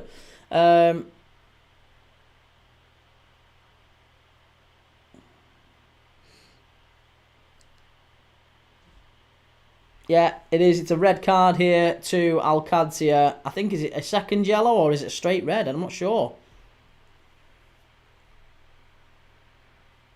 There's a bit of a flare up on the pitch. They're all kicking off here, but looks to be a red card. No, it's Ezequiel Fernandez. It's not Nandez. It's Ezequiel Fernandez, the young Boca Juniors midfielder who arrived at Al-Qadsiah not that long ago. He's only 22. Very, very talented young player, young midfielder. Lots and lots expected of him in. I think I think that's harsh. I don't think that's a red card. Did he get a... Oh, it's a second yellow. That's why. It's a second yellow. Yeah, if it's a second yellow, that makes sense. There you go. So it's a red card to Al-Qadsiah, and now they are a goal down and a man down going into the last 10 minutes of this game. FM No Casuals rationally thinking he's got 2 years left on his contract after next season. His value dips. Philippines, who's your 3 current favourites for the Ballon d'Or so far? I think Salah gets it. Yeah, I think Salah gets it. And if it's not Salah, then it's probably going to be Yamal. I don't think there is a third favourite, to be honest. I don't think there is a third option. I don't think any of the others win it. It's either Salah or it's Yamal. That's it. Nobody else. Can't see anyone else winning it. 100 Timmy, 001 Rafinha, Pedri, Salah for me. FM No Casuals, at least Bruno has a bit of bottle about him. That's true. Yeah, that is true. Ethan, Key, what match is it tomorrow? The match tomorrow is the Champions League final, Ethan. So it's PSG against Inter. We are live an hour and a half before kickoff. So I'm going to be live from 6:30 for all the build-up and everything. So, yeah, if you want to join me for tomorrow night, make sure you've followed up here. Make sure you've gone over to YouTube. And if you're on YouTube, make sure you subscribe. Make sure you go over to YouTube, search Premier League Dad, and give us a like, give us a follow, all that, subscribe, all the good stuff. We're live on YouTube every single night watching games of football. That's what we do on this channel. We watch games of football and we learn about other leagues. We learn about other players. We like educating ourselves. We've watched tonight Al-Qadsiah against Al-Ittihad, the Saudi Pro League. I've got to say, I've not been mega impressed by the quality on the pitch. I've not been blown away by the quality on the pitch. But the passion in the stands has surprised me.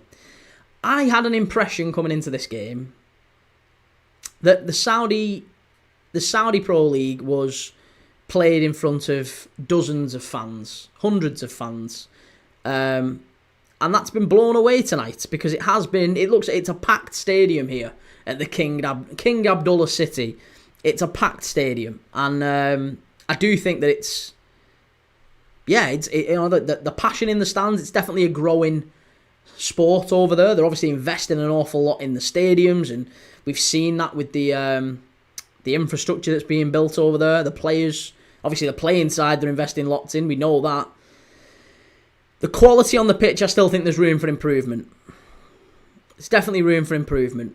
But with young players going over there, that will happen. With the likes of Gabri Vega choosing the Saudi Pro League over La Liga, the Premier League, Serie A, the Bundesliga, you would have to say eventually the Saudi Pro League will keep growing. So, yeah, I do think it's been an interesting game for me anyway. I've not watched a lot of the Saudi Pro League, so this has been an interesting watch for me. Cristiano Ronaldo, what game do you support, or what team do you support? I support Liverpool.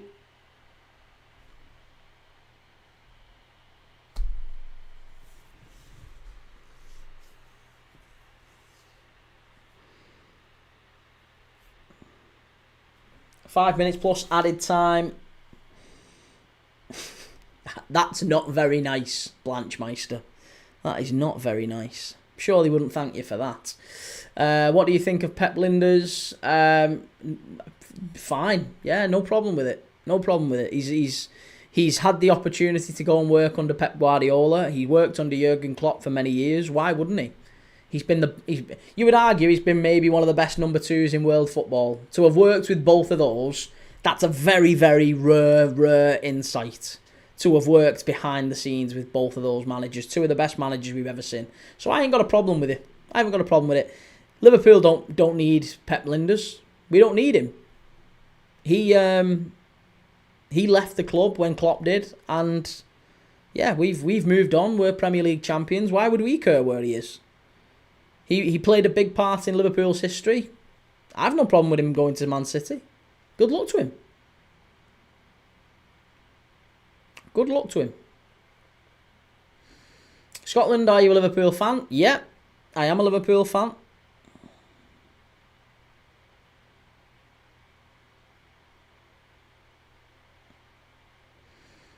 Mature take on the matter. Nice one. Well, there's not really an awful lot else to say about it. Like, he's a first team coach, assistant manager. Why does it matter? Like, I'm not saying that like facetiously to you. Like, it's good, whatever. Like, good luck to him. No, I'm not bothered. Like, and Liverpool fans getting up in arms about it, saying, "Oh my God, Pep Lijnders gone to City. What are we gonna do?" No one is bothered about Pep Lijnders. Chance here for Al-Ittihad. Nice. Oh, unlucky. Lou, how are we doing? Good to see you. Blanche, I'm a Liverpool fan as well. Good to see you. Sit Bob, who do you think we should buy next? I assume you mean Liverpool. I think we should be buying a centre forward if Darwin Núñez is going. I think we need a centre back. I think we need a central midfielder if Harvey Elliott's going. And yeah, I think Milos Kerkez and Florian Wirtz are already done. So those two will happen soon. Scotland, what do you think of Everton wanting to buy Ben Doak? I think he'd be a very good signing for Everton. Yeah, I think he'd be a very good signing. I think he's not going to come cheap though. And it might actually be at the price of Everton negotiating with Liverpool for Jared Branthwaite. I wonder. Maybe Jared Branthwaite to Liverpool, Ben Doak to Everton. That could work. That could work. Philippines, how will Tijani Reinders do in the Prem? I think a very good player, Reinders. Yeah, I really like him. I think if City do get him, they'll have done well. Good ball in. Chance here for Al-Qadsiah. Oh, well cleared away by Fabinho. Excellent play there. Thank you for the follow, Scotland.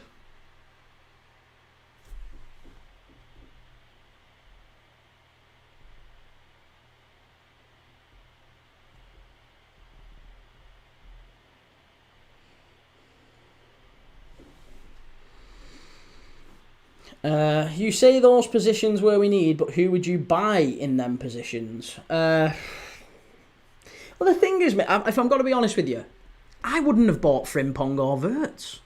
So who I think we should sign doesn't really matter. I wouldn't have signed Wirtz and I wouldn't have signed Frimpong. They're not players I would have gone for. Before this summer, they are not players I would have gone for. I also wouldn't have gone for Kerkez. And yet we're going to sign him. So I'm excited. As a Liverpool fan, I'm excited. They are players that I really, really like. It's not that I don't like them. I just don't think that they would have been necessarily the fit. If I was Arne Slot, they aren't the players that I would have gone for. So I'm hoping that Arne Slot will have some sort of a plan. I'm sure he will do. He's a top manager. He's just won Manager of the Year. He'll have some sort of a plan for what he does with Frimpong and Kerkez and Wirtz. And the way that I see it working is Wirtz and Frimpong and Kerkez are very high. Much higher than Trent and Robertson usually are. I think he plays them really, really high, almost on the halfway line, plays them really high, and to counterbalance that, I think we go out and get a proper CDM. I think that's the next move for Liverpool. At some point in the transfer window, I think we go and get a big, strong unit to sit in front of the defence. Maybe a Baleba, maybe an Ederson, maybe an Angelo Stiller. I know Angelo Stiller's not necessarily that guy, but someone like that. Whether it be someone who can dictate play from deep or someone who can bully and win most of the physical battles. So yeah, we'll see. We'll see. Hi, Jonathan Klaus, how you doing? Mitch 5010, Wirtz will be an insane signing. Absolutely, yeah. Philippines thoughts on the 49ers takeover of Rangers that happened this morning. I honestly, mate, I think with takeovers, they kind of bore me a little bit. They bore me a little bit because we don't really know an awful lot about what... Everyone gets excited about takeovers and you don't know which way they're going to go. Everyone got excited about Ineos coming in at United. Have they got better or have they got worse? We all know they've got much, much worse. I remember Liverpool fans getting very, very excited about Hicks and Gillette. Hicks and Gillette came into Liverpool and they said there will be a spade in the ground within 90 days for the new stadium. They came in, they didn't sort the new stadium, they plunged Liverpool into a load of debt and we very nearly went into administration. We had one of our worst seasons ever. Very nearly went down. So sometimes you think it's a good thing, sometimes it's not a good thing, and vice versa. FSG came into Liverpool almost when we were at our lowest, and I would argue, a lot of Liverpool fans hate FSG. I think FSG have been one of the best owners we could have possibly got. They've done some things that I don't like, But I think the fact that they've rebuilt 2 stands, they've invested in the club, they've got a brand new state-of-the-art training facility that seemingly players really, really like, because that's one of the reasons why Florian Wirtz is coming next season. And they've ran the club through a period of very, very high profitability where we've turned into one of the best run clubs in the world. Chance here for Ittihad. Side netting. Reece Premdad fuming about the 6-year deal. Honestly, mate, it's absolutely outrageous. Outrageous. User not found 600. It's on my X, that user not found. On my X account, Premier League Dad. I commented about Trent Alexander-Arnold signing a 6-year deal with Real Madrid because he'd rejected a 6-year deal with Liverpool, which strongly indicates that the move to Real Madrid has been planned for at least 2 to 3 years. Minimum 2 years. Excuse me. Maybe even 4 years, to be honest. Maybe it's been planned since day dot. He's always wanted to go to Madrid. Chance, Benzema, must be 3-1. It is 3-1. It's Benzema. Al-Ittihad. The 11 men have beaten the 10 men, and that goal is going to secure it. In the 95th minute, Al-Ittihad have won the King's Cup. Al-Qadsiah 1, Al-Ittihad 3, Benzema 2. Unbelievable goal. I think it was Diaby down the left-hand side. There's Fabinho. Fabinho's loving it. Danilo Pereira. Kante. They're all loving it. It's a great ball inside. Is he onside? Is he onside? I think he is. It's a wonderful little jinking run, that, by Diaby. And Benzema just gets across his man. He just gets across the front post, as all good strikers do. Gets across the front post, and it's a tap-in for him with his left foot. Fabulous goal. And it's 3-1. 3-1 to Al-Ittihad. And I think that's going to be that. I don't know how many minutes there are, but that is going to be that in the Saudi Kings Cup. Hey, what a game. What a game. Who says we don't do good games on this channel? Andy Willis, come on Al-Qadsiah, keeping the faith. Need France women to score 1 goal for my ACCA tonight. 6-0 England. I assume that's in the women's game. Yeah, someone mentioned earlier that the women's team was winning 5-0 against Portugal. I've not watched any of the. I've never watched the game of the women's game. I've never watched them, so I have no idea who any of them are. I'd be doing it purely from a. People have asked on here, will you do any of the women's game? I just don't know enough about it. I'd literally be doing it for PR reasons. Feels like I'd be lying, a bit insincere. Spencer Richardson, I think, betting on the Saudi League is actually just unreal. Well, I've not done it. I don't know anyone that has. The channel, our channel here, mate, our channel is sponsored by a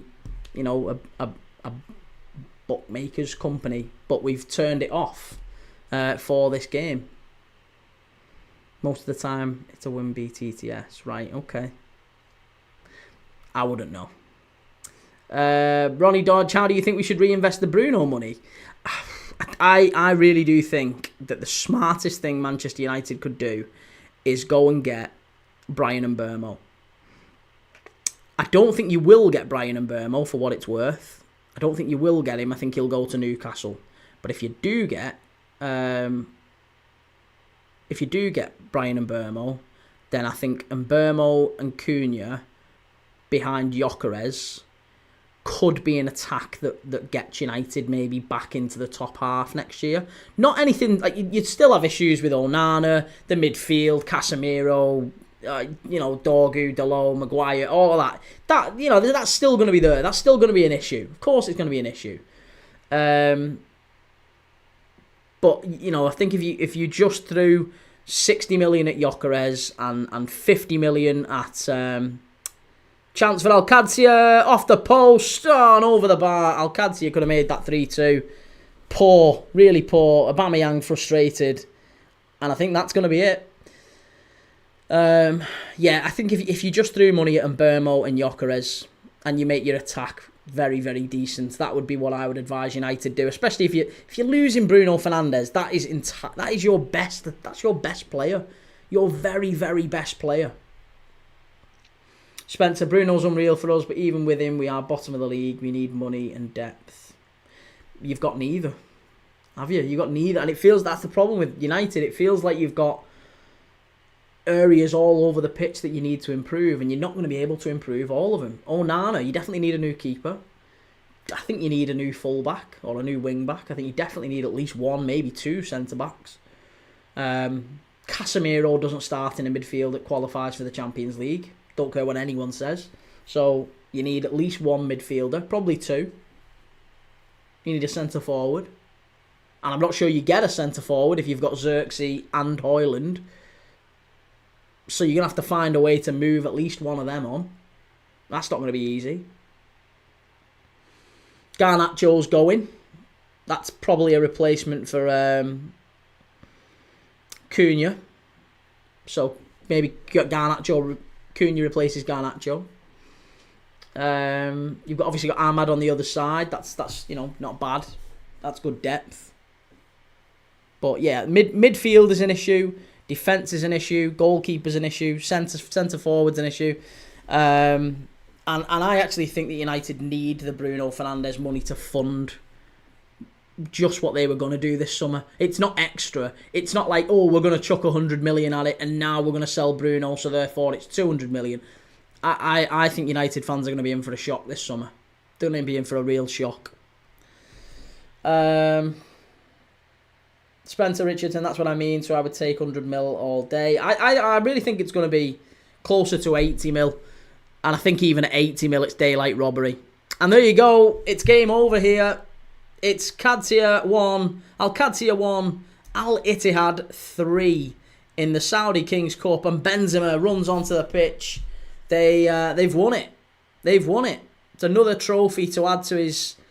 Another medal to add to his glittering collection of medals and trophies. Prestigious. The biggest trophy in Saudi Arabia. The King's Cup. There it is. And what a stadium that is, by the way. That is a fantastic stadium. There you go. Spencer Richardson, Onana couldn't even catch his flight yesterday, never mind a ball. Ronnie Dodge, Xerxes can play 10 as backup if Cunha gets injured or gets suspended, not jinxing it. Yeah, he can do. He can. But it's whether or not you're going to get the same sort of output from him there. If you're dead honest, if you could go back in time now and you could take the 35... Let's say receipts worked in football. If receipts worked in football, United would take the 35 million back to Bologna and give him Joshua Xerxes back, wouldn't they? They would. They'd do that. I mean, they'd love to do that for Højlund as well and for Onana. For most of the players, Mason Mount as well. He's another one. You're gonna have to accommodate Mason Mount. You have to try and accommodate Mason Mount. Because look, I'm sure Bruno Fernandes leaving, Mason Mount will be looking at that position and going, hang on a minute, United don't need to sign anyone. I'm the ready-made replacement for Bruno Fernandes here. There's no need to sign anyone. I'm the guy. So... Now, United fans will disagree, and I would absolutely agree with you. He's not the player, but Mason Mount finished the season relatively strongly, didn't he, for United? He had a bit of a renaissance, and I'm sure he'll be saying to Ruben Amorim, you can count on me next year. And I don't think Ruben Amorim has got a lot of money to be able to say, I disagree with you, Mason. You're getting sold. Caleb, who's better, Sesko or Gyökeres? That's easy. Yeah, Sesko. We've done that one, Caleb. We did it earlier. Sesko is miles better than Gyökeres. Luke Porth, Liverpool still spending their Coutinho money. You listen to them.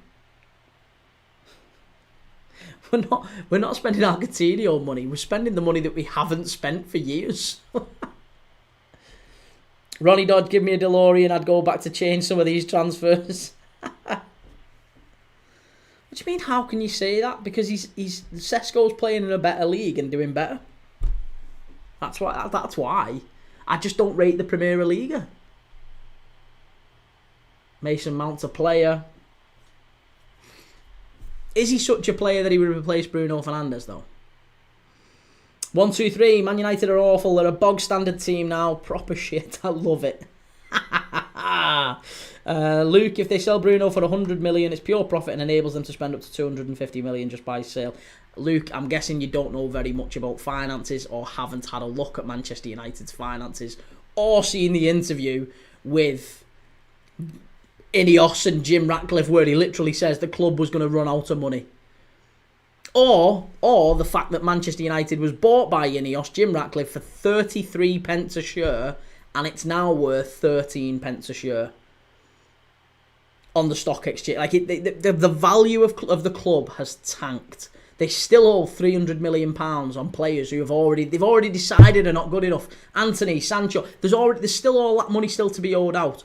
Manchester United have not got 250 million to spend this summer. You are, with the greatest of respect, mate, pissing in the wind.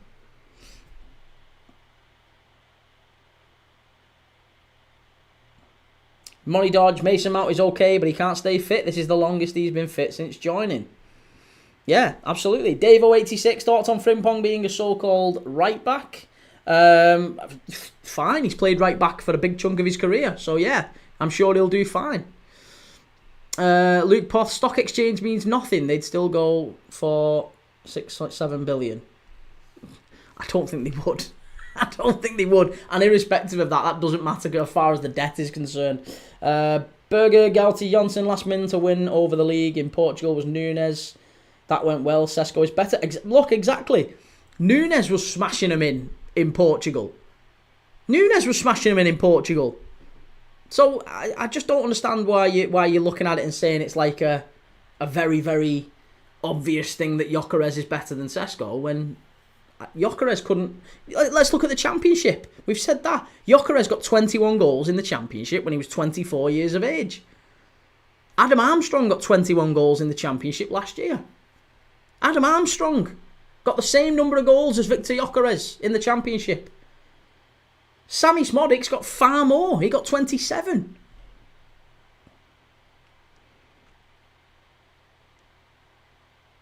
Ronnie Dodge, 20 million of our transfer budget goes straight to Wolves for Cunha. It doesn't though. It doesn't, because it's not just about the cash that they have available, liquid cash right now. It's also they've still got to apportion a percentage of that too. They still owe that money out. If you have 60 million, but I'm sure there'll be clever accounting somewhere on the line. But if you sign up to pay 60 million pounds, 65 or 70 million, whatever it ends up being for Cunha, on a Klarna type deal, you still have to account for 70 million pounds worth of income. It's the same. It would be. I'm not going to say the word, but starts with S, ends with E, and it involves United going against themselves. It's basically a really, really bad idea for them to say, well, do you know what we'll do? We'll just apportion 20 million because that's all we owe on Cunha this year. No, because you still owe it in the next couple of years. Accounting doesn't work like that. 1, 2, 3. What player would you bring into United that you think would make a huge difference? Mbeumo would be the one. Yeah. I think if you've got Cunha and Mbeumo, I think there's a difference made there. There is a difference made there. I don't think it makes such a difference that it pushes United back up into the top 6. I'll say that. I don't think there is a player that exists that United could bring in and it would all of a sudden it would change things. I don't think there's a single player they could bring in that would do that. But there are players that they could do that would carry him back into the top half. And for me, that would be Mbeumo. Ronnie Dodge, there's a part of me wants relegation and the Glazers might sell. Yeah, I can't see it happening. Sadly, I can't see it happening. I don't think you'll get relegated, and I don't think the Glazers will be interested in selling it. For them, it's a cash cow. They take out millions in dividends every year. They don't need to sell. Robert Anthony, you lot should go in big for Mbeumo or Bowen. They're not going to get Bowen.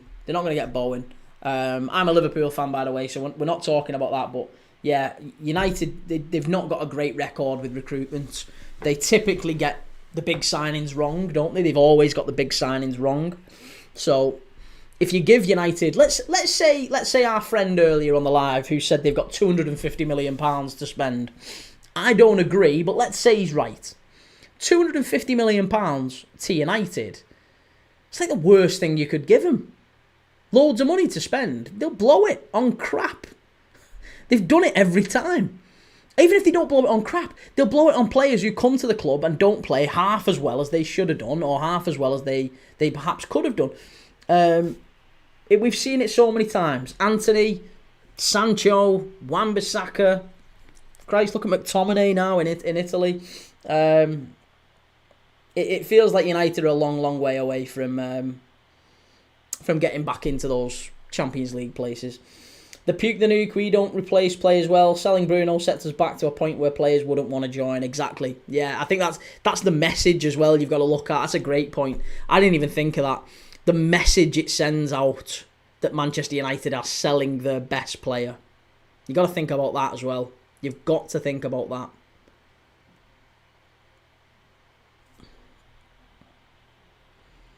One, two, three. What players do United need to replace to become world beaters once again? Who do you need to keep? I think is the easier question. I think United need at least 10 signings to get back into the top 6, and you need all of those 10 to be bang on it and work. That's what you need. That's in my opinion. I think you need a new keeper. I think you need at least 2 centre backs. So there's 3. I think you need. At least, I think you need 2 full-backs, to be honest. I don't think Dallow's a proper, a top right wing-back. I don't think Dorgu is either. Dorgu's probably your backup. Harry Amas is, to be honest, if it was me, I wouldn't have bought Dorgu. I think Harry Amas is better than Dorgu. I'd keep Harry Amas and sell Dorgu and go and get a proper left wing-back. I think you need 2 central midfielders. So I think you basically need 5 at the back, 2 in midfield, that's 7. You need a right winger and a centre forward as a bare minimum. So you're talking 9 just in your starting 11. It's so bad. It's so bad. It really, and that's like a conservative estimate. Ronnie Dorgu, we don't have 250 to spend. We have 100 million to spend before sales. Robert Anthony, I think they need to cut out big signings, build foundations first, and get playing the right football. 1, 2, 3. Also, would you keep the manager? No, I wouldn't keep the manager. No, I would not. I would not keep the manager at all.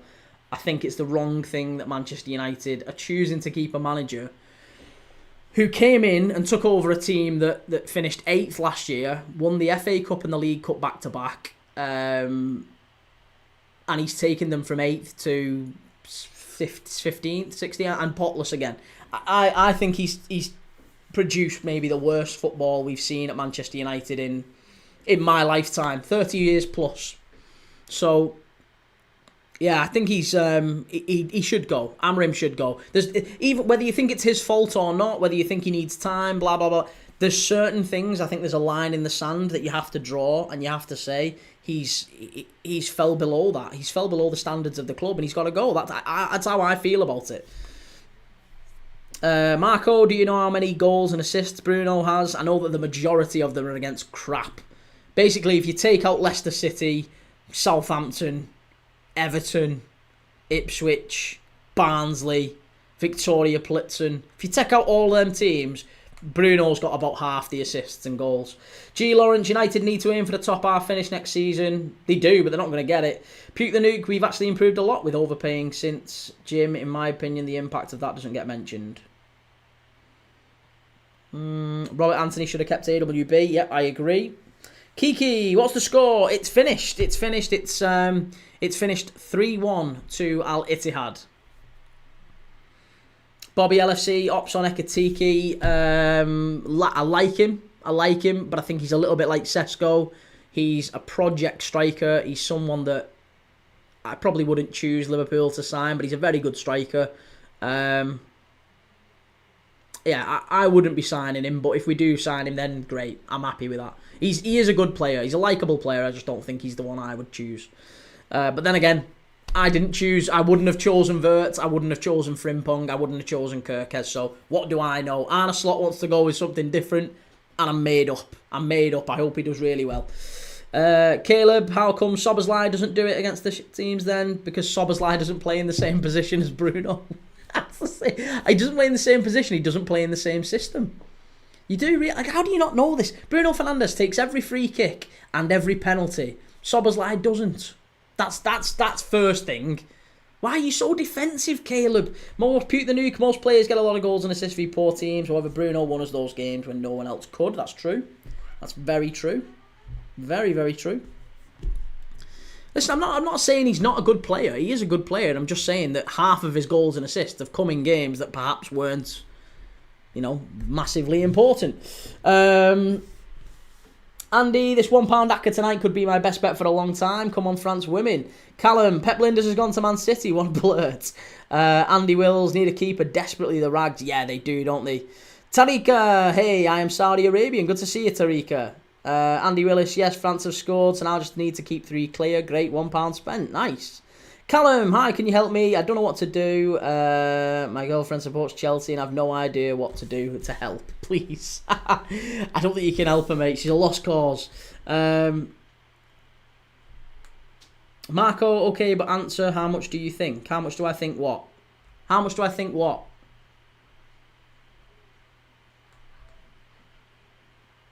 How many goals and assists he has? I couldn't tell you the exact amount. I know that he's got a decent number of goals and assists, yeah.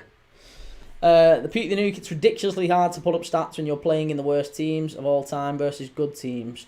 No, I don't know if I agree with that. It's actually easier often because everything goes through Bruno at Manchester United. Everything goes through Bruno. He's a very good player, I'll give him that. But everything goes through him. Everything. He takes all the penalties. He takes all the corners. He takes all the free kicks. Everything. If there's a ball going into the box, it's usually from Bruno Fernandes. If United need to create a goal, who are they passing it to? They're giving it to Bruno Fernandes. He takes everything. He's the captain, so they always give the chances to him. So, of course, I would argue it's easier for Bruno Fernandes to score and create than it is for maybe other players. Callum, she defo is, who she supports, love her, just hope she doesn't get me no Chelsea stuff. MD Salman Ahmed, I am a Liverpool fan. Manchester United is a clown club. Caleb, Prem Dad, look at how many goals Gyökeres has compared to Sesko. What does that matter, Caleb? Doesn't matter anything at all. I could tell you, go and have a look at how many goals Mika Bierith got in the Austrian league last season for Sturm Graz. Go and have a look at Mika Bierith's goal record and tell me, is he any better than others? No, because you'll say, he's in the Austrian league. It's exactly the same. Everything goes through Bruno and he puts up crazy numbers. Do you know how many assists he should have? Bruno is lost in big games. He's nowhere near a great player. I don't think... Great is probably excessive. I think he's a good player. He's a very good player. He's not a player that I would have at Liverpool. I think he's a very good player for where Man United are and where they have been. I don't think he's like an all-timer. I don't think he's a legend of the club. I don't think any of that sort of thing. He's just a good player for United, and they've not got many of them. So, that's just the position that they're in at United at the minute. And at 31 years of age, if they have to sell their very, very best player to try and fund a little bit of a rebuild, then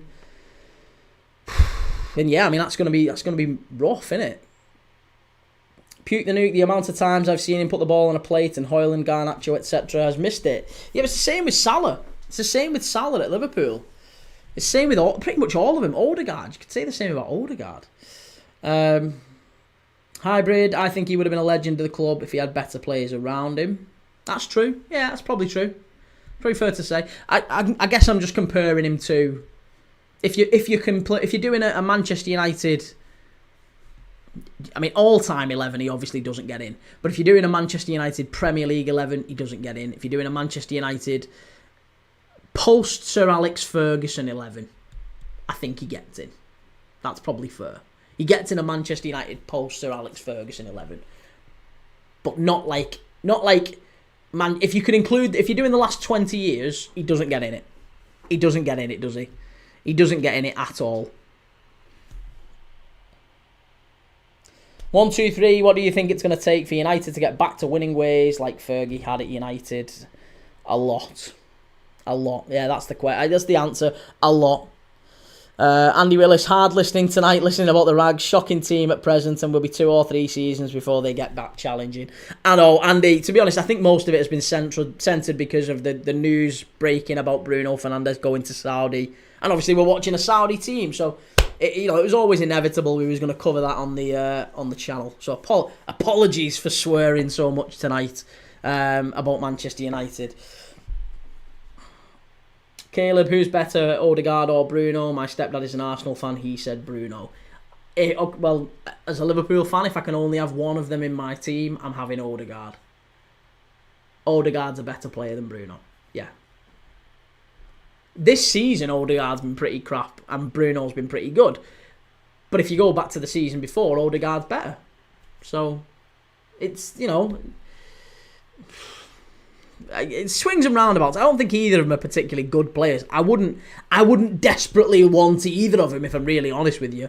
I wouldn't really, really want them. But Odegaard's better than Bruno. He is. There's no, yeah, he is. Bruno Fernandes, the other thing as well you've got to remember is Bruno Fernandes has been part of maybe the most toxic Manchester United team of the last 20 years. I mean, just since Sir Alex Ferguson left, right? It's all gone pear-shaped at Manchester United, and Bruno Fernandes has been the captain for most of that. So, who's been responsible for the atmosphere in the dressing room? Who's been responsible? Who's been responsible for the players coming in and then leaving, feeling like they've been saying that to be honest, a lot of the players who've left have said the atmosphere in the dressing room is awful. So, again, are we saying that Bruno Fernandes hasn't been responsible for that? That's a point for Bruno, not against. Sir Alex left 12 years ago. Yeah, I know. Still another 10 player. Absolutely, still another 10 players out there, but he's the captain. He sets the tone for what that club does on and off the pitch in terms of how the culture of the club, setting the standards, the professionalism, all that sort of thing. And that's been way off at United. As the captain, you've got to call that out. In fact, if anything, Bruno Fernandes has been the worst captain we've seen at United for many years. Throwing his arms up, whinging, throwing his arms up and having a pop. He's been the worst captain they could have possibly had. Oh, here we go, we've got to... Would Bruno get in the Liverpool 11 in your opinion? No. Of course he wouldn't get in the Liverpool 11. He doesn't get anywhere near the Liverpool. I don't think, honestly, he doesn't get on the Liverpool bench. Never mind the Liverpool 11. He doesn't get in the Liverpool bench. Odegaard has class players in front of him. Does he? Does Odegaard have better players in front of him than Man United? I don't know. Bruno has 38 goals and assists, yeah. Taking every corner, every free kick, and every penalty. Correct, yeah. And then half of them, once you take off all the corners, all the free kicks, all the penalties, right? And then take off all of the ones where he scored against Barnsley, Leicester, Victoria Plitzen, Bodo Glimt, right? Take off all of them. He scored against crap. Your own fans have said it. Go and have a look at the United fan channels in January. They were saying, sell Bruno. They were saying it then. Your own fans were saying sell him. So if your own fans were saying sell him, why is it such a surprise that rival fans are saying, oh yeah, Bruno Fernandes, he's not that good. We wouldn't have him at the League Champions. Well, of course we wouldn't have him at the League Champions. Aside from the fact he's not very professional, and he whinges and throws his arms up. This shit, he's awful. He's crap. Jayden, he would be your best player apart from Salah. Alright. What's Bruno Fernandes ever done at Anfield? What's he ever done at Anfield? He's never done anything against Liverpool. Ever. Toonami, only one Bruno worth talking about in the Prem. I'd agree with that. Absolutely agree with that. Bruno would tie the boots of your midfield. Yeah.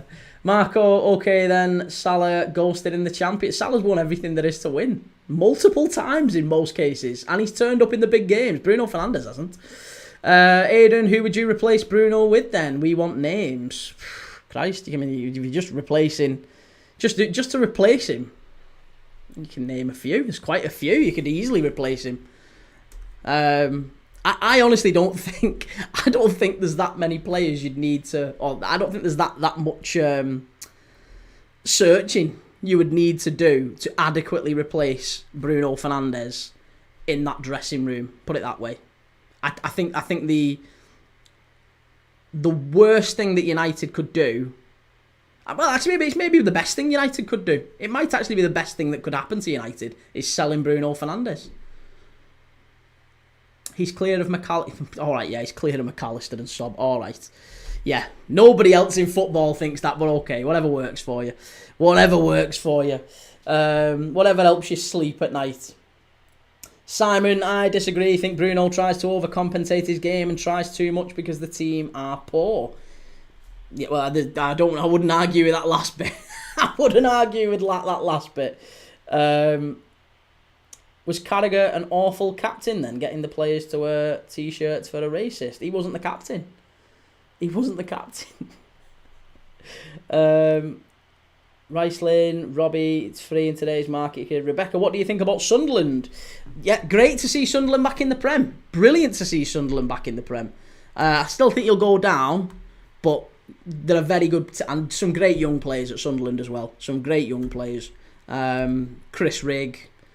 Good to see Dan Ballard getting on the score sheet in the playoff final. Joe Bellingham, Mayenda. Some great players. And yeah, we'll see. We'll see. But I do think Sunderland will struggle this year.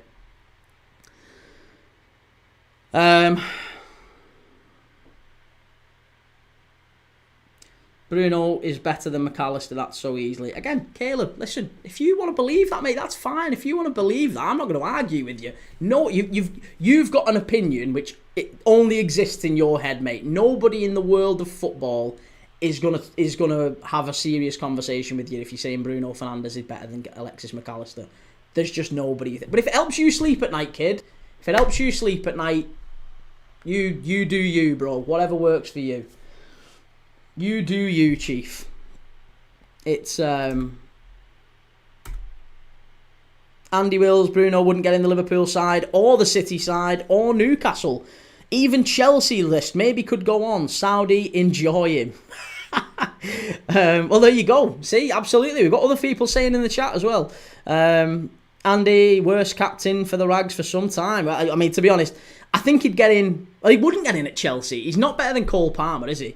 He's not better than Cole Palmer. There's no way he's getting in at Chelsea. I don't think he gets in at Newcastle over Bruno Guimaraes or Tonali. He's not in that midfield. City, again, I don't think he gets in over Foden. And he certainly doesn't get in our midfield. So,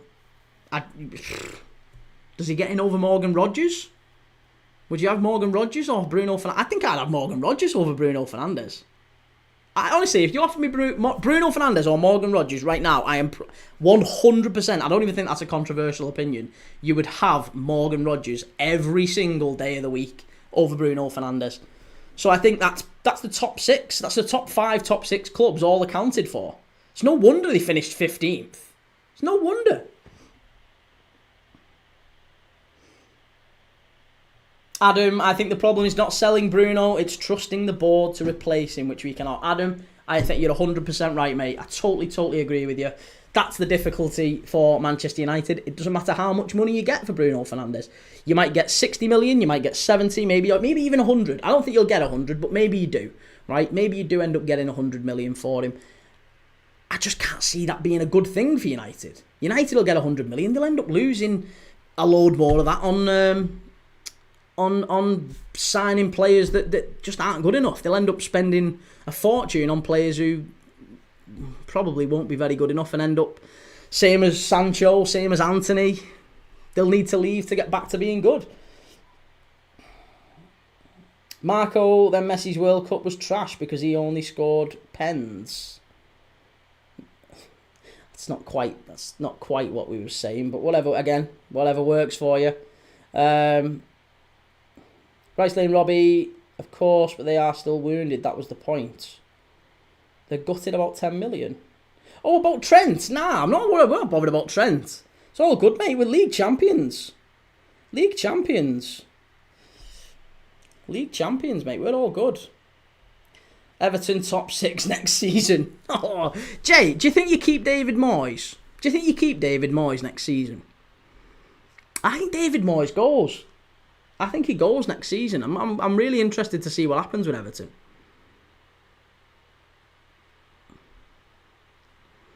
No, that's not why fans hate him. That's not why the fans hate him. It's nothing to do with the money. But yeah, again, you obviously don't understand that. Andy Wills, Harry Maguire to play up front might push you up the table a couple of places. Isn't it mad? They've spent 80 million quid on Harry Maguire and he's their best centre forward. He's the best centre forward. Oh, good grief. Jay, owners will want a big name one day. I think maybe Mourinho. Mourinho to Everton. 55, so what if he's homegrown, he's gone to a bigger club? Own it. Yeah, absolutely. And the same, I'd rather live in Madrid than Liverpool. So would I. Yeah, nothing wrong with that. Liverpool fans are happy with that bit. That part of it, they're sound with. No problem with that bit. That bit's easy.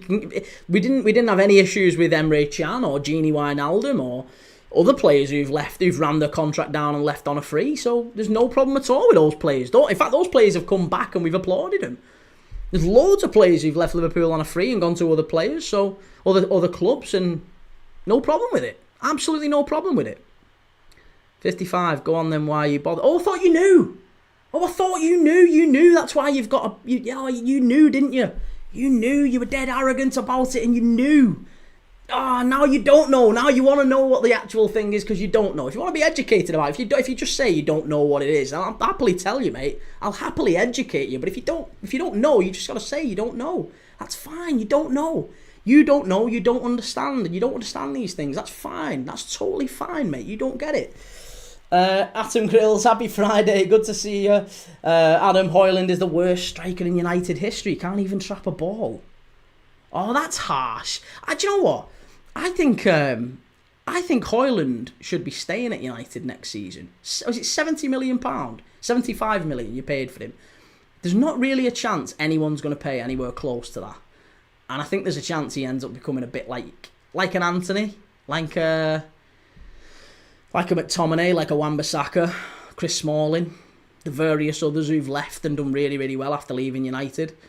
So he's still only young. It just feels to me like Hoyland needs a different environment and it might benefit from going away to somewhere else. So yeah, I think you're probably better off keeping Hoyland, maybe sending him out on loan and getting him back.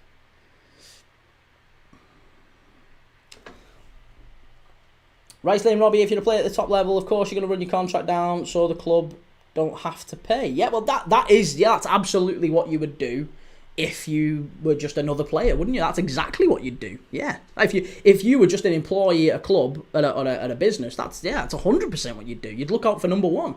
Absolutely, totally agree. More money to the player. Bang right, absolutely, Robbie. Couldn't agree more. You got it. You said it. You'd do exactly what suited you and what suited you the most. Get the most cash you can possibly get. That's what it's about. And no problem with that. No problem with that. Yeah. Everyone's fine with that, to be honest. That's the bit that everyone's fine with. Money talks. Robbie's on the money. He knows. He's bang on it. You talk sense, you, Robbie. You talk some sense, you. Can we get you on permanently? Let's get you back on.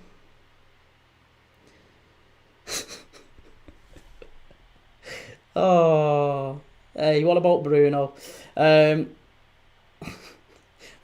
are you excited for the Champions League final? I am. Well, I wouldn't say excited, but I wouldn't say excited. Rice Lane Robbie, I'm a staunch blue though. There's no wrong with that. You can't help these things.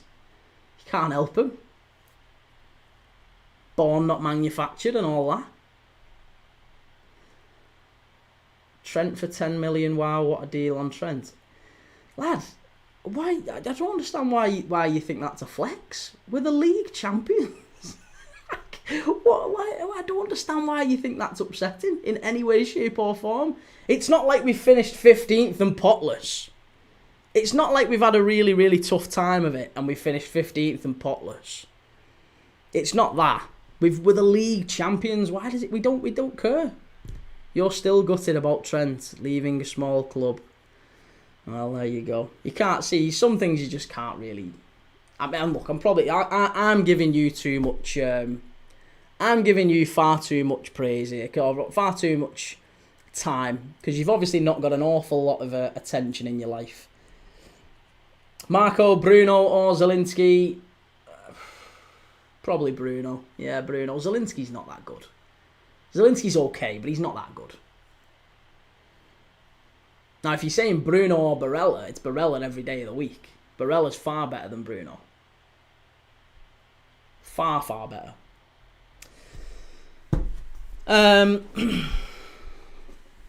Right. Well, I think that's going to conclude us for tonight.